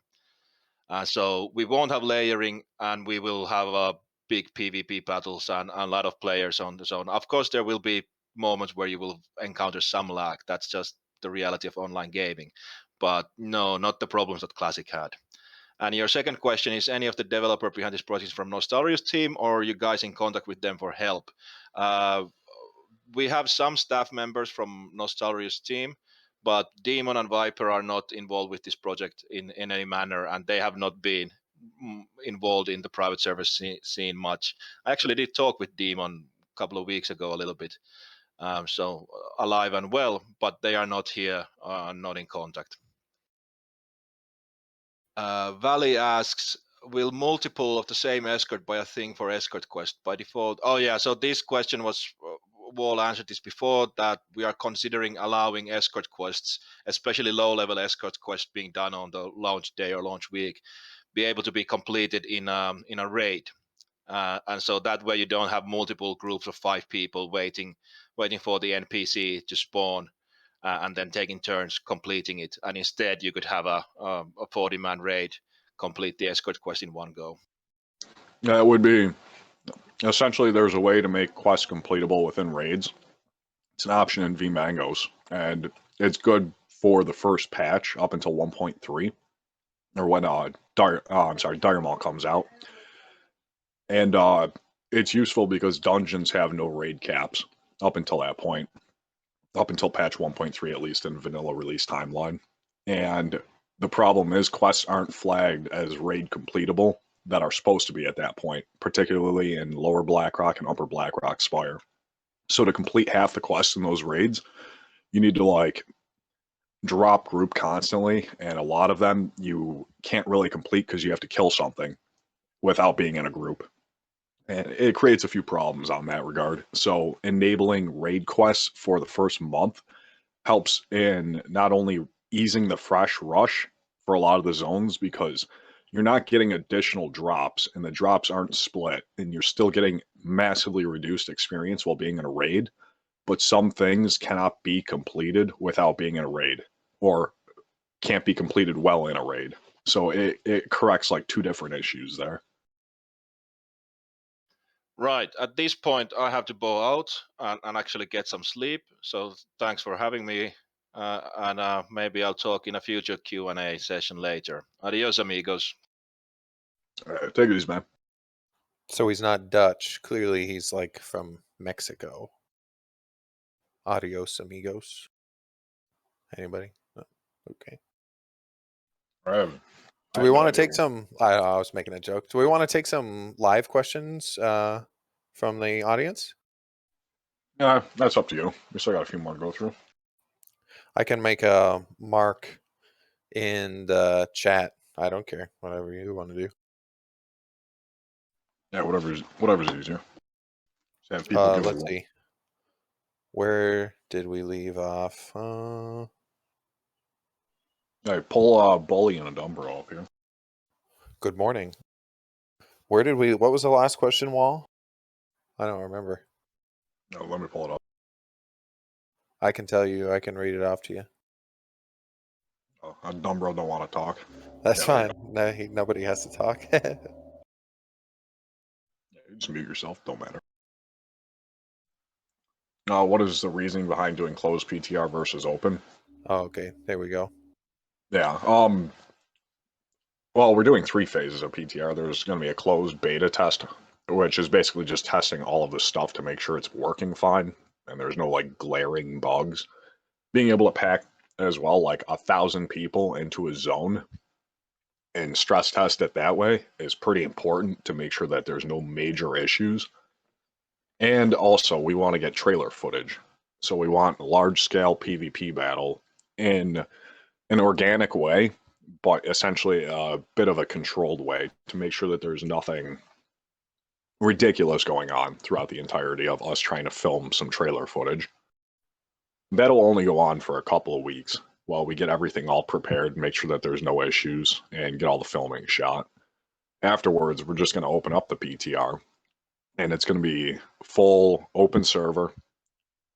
We're going to have level brackets for each week, starting off with 30, 40, 50, and then 60 over the course of a month, with slightly accelerated experience rates. And that'll allow players to casually get through the game, playing a day or 2 throughout the week, or 4 hours a day. And they'll be able to test all of the content. They'll be able to go through all the dungeons, check all the quests, make sure the mobs are tuned correctly. We don't want some random creature in Duskwood hitting for 5,000 damage because of some sort of error when we're reporting everything over. And that'll allow us to make sure that the live fresh is going to be really good. without having a huge time sink for the players at this point. Afterwards, we're going to open the stress test, and the stress test is going to be done in several phases with a few fun events to kind of get players all in one area doing a few taxing things on the game server, such as 5,000 players packed in one map and a dungeon casting spells on each other. Like, how is that going to handle on the server? And then we're going to do a little bit of spread open world testing for certain things where we want to make sure that, let's say, a boss's effect that's being applied towards 40, 50, 60, 300, 1,000 players isn't going to crash the server. Once the stress test is done, we'll finalize a few things behind the scene. We'll have obviously all the trailers and all the promo footage at that point, and then we'll be good to launch. And that'll be a fresh.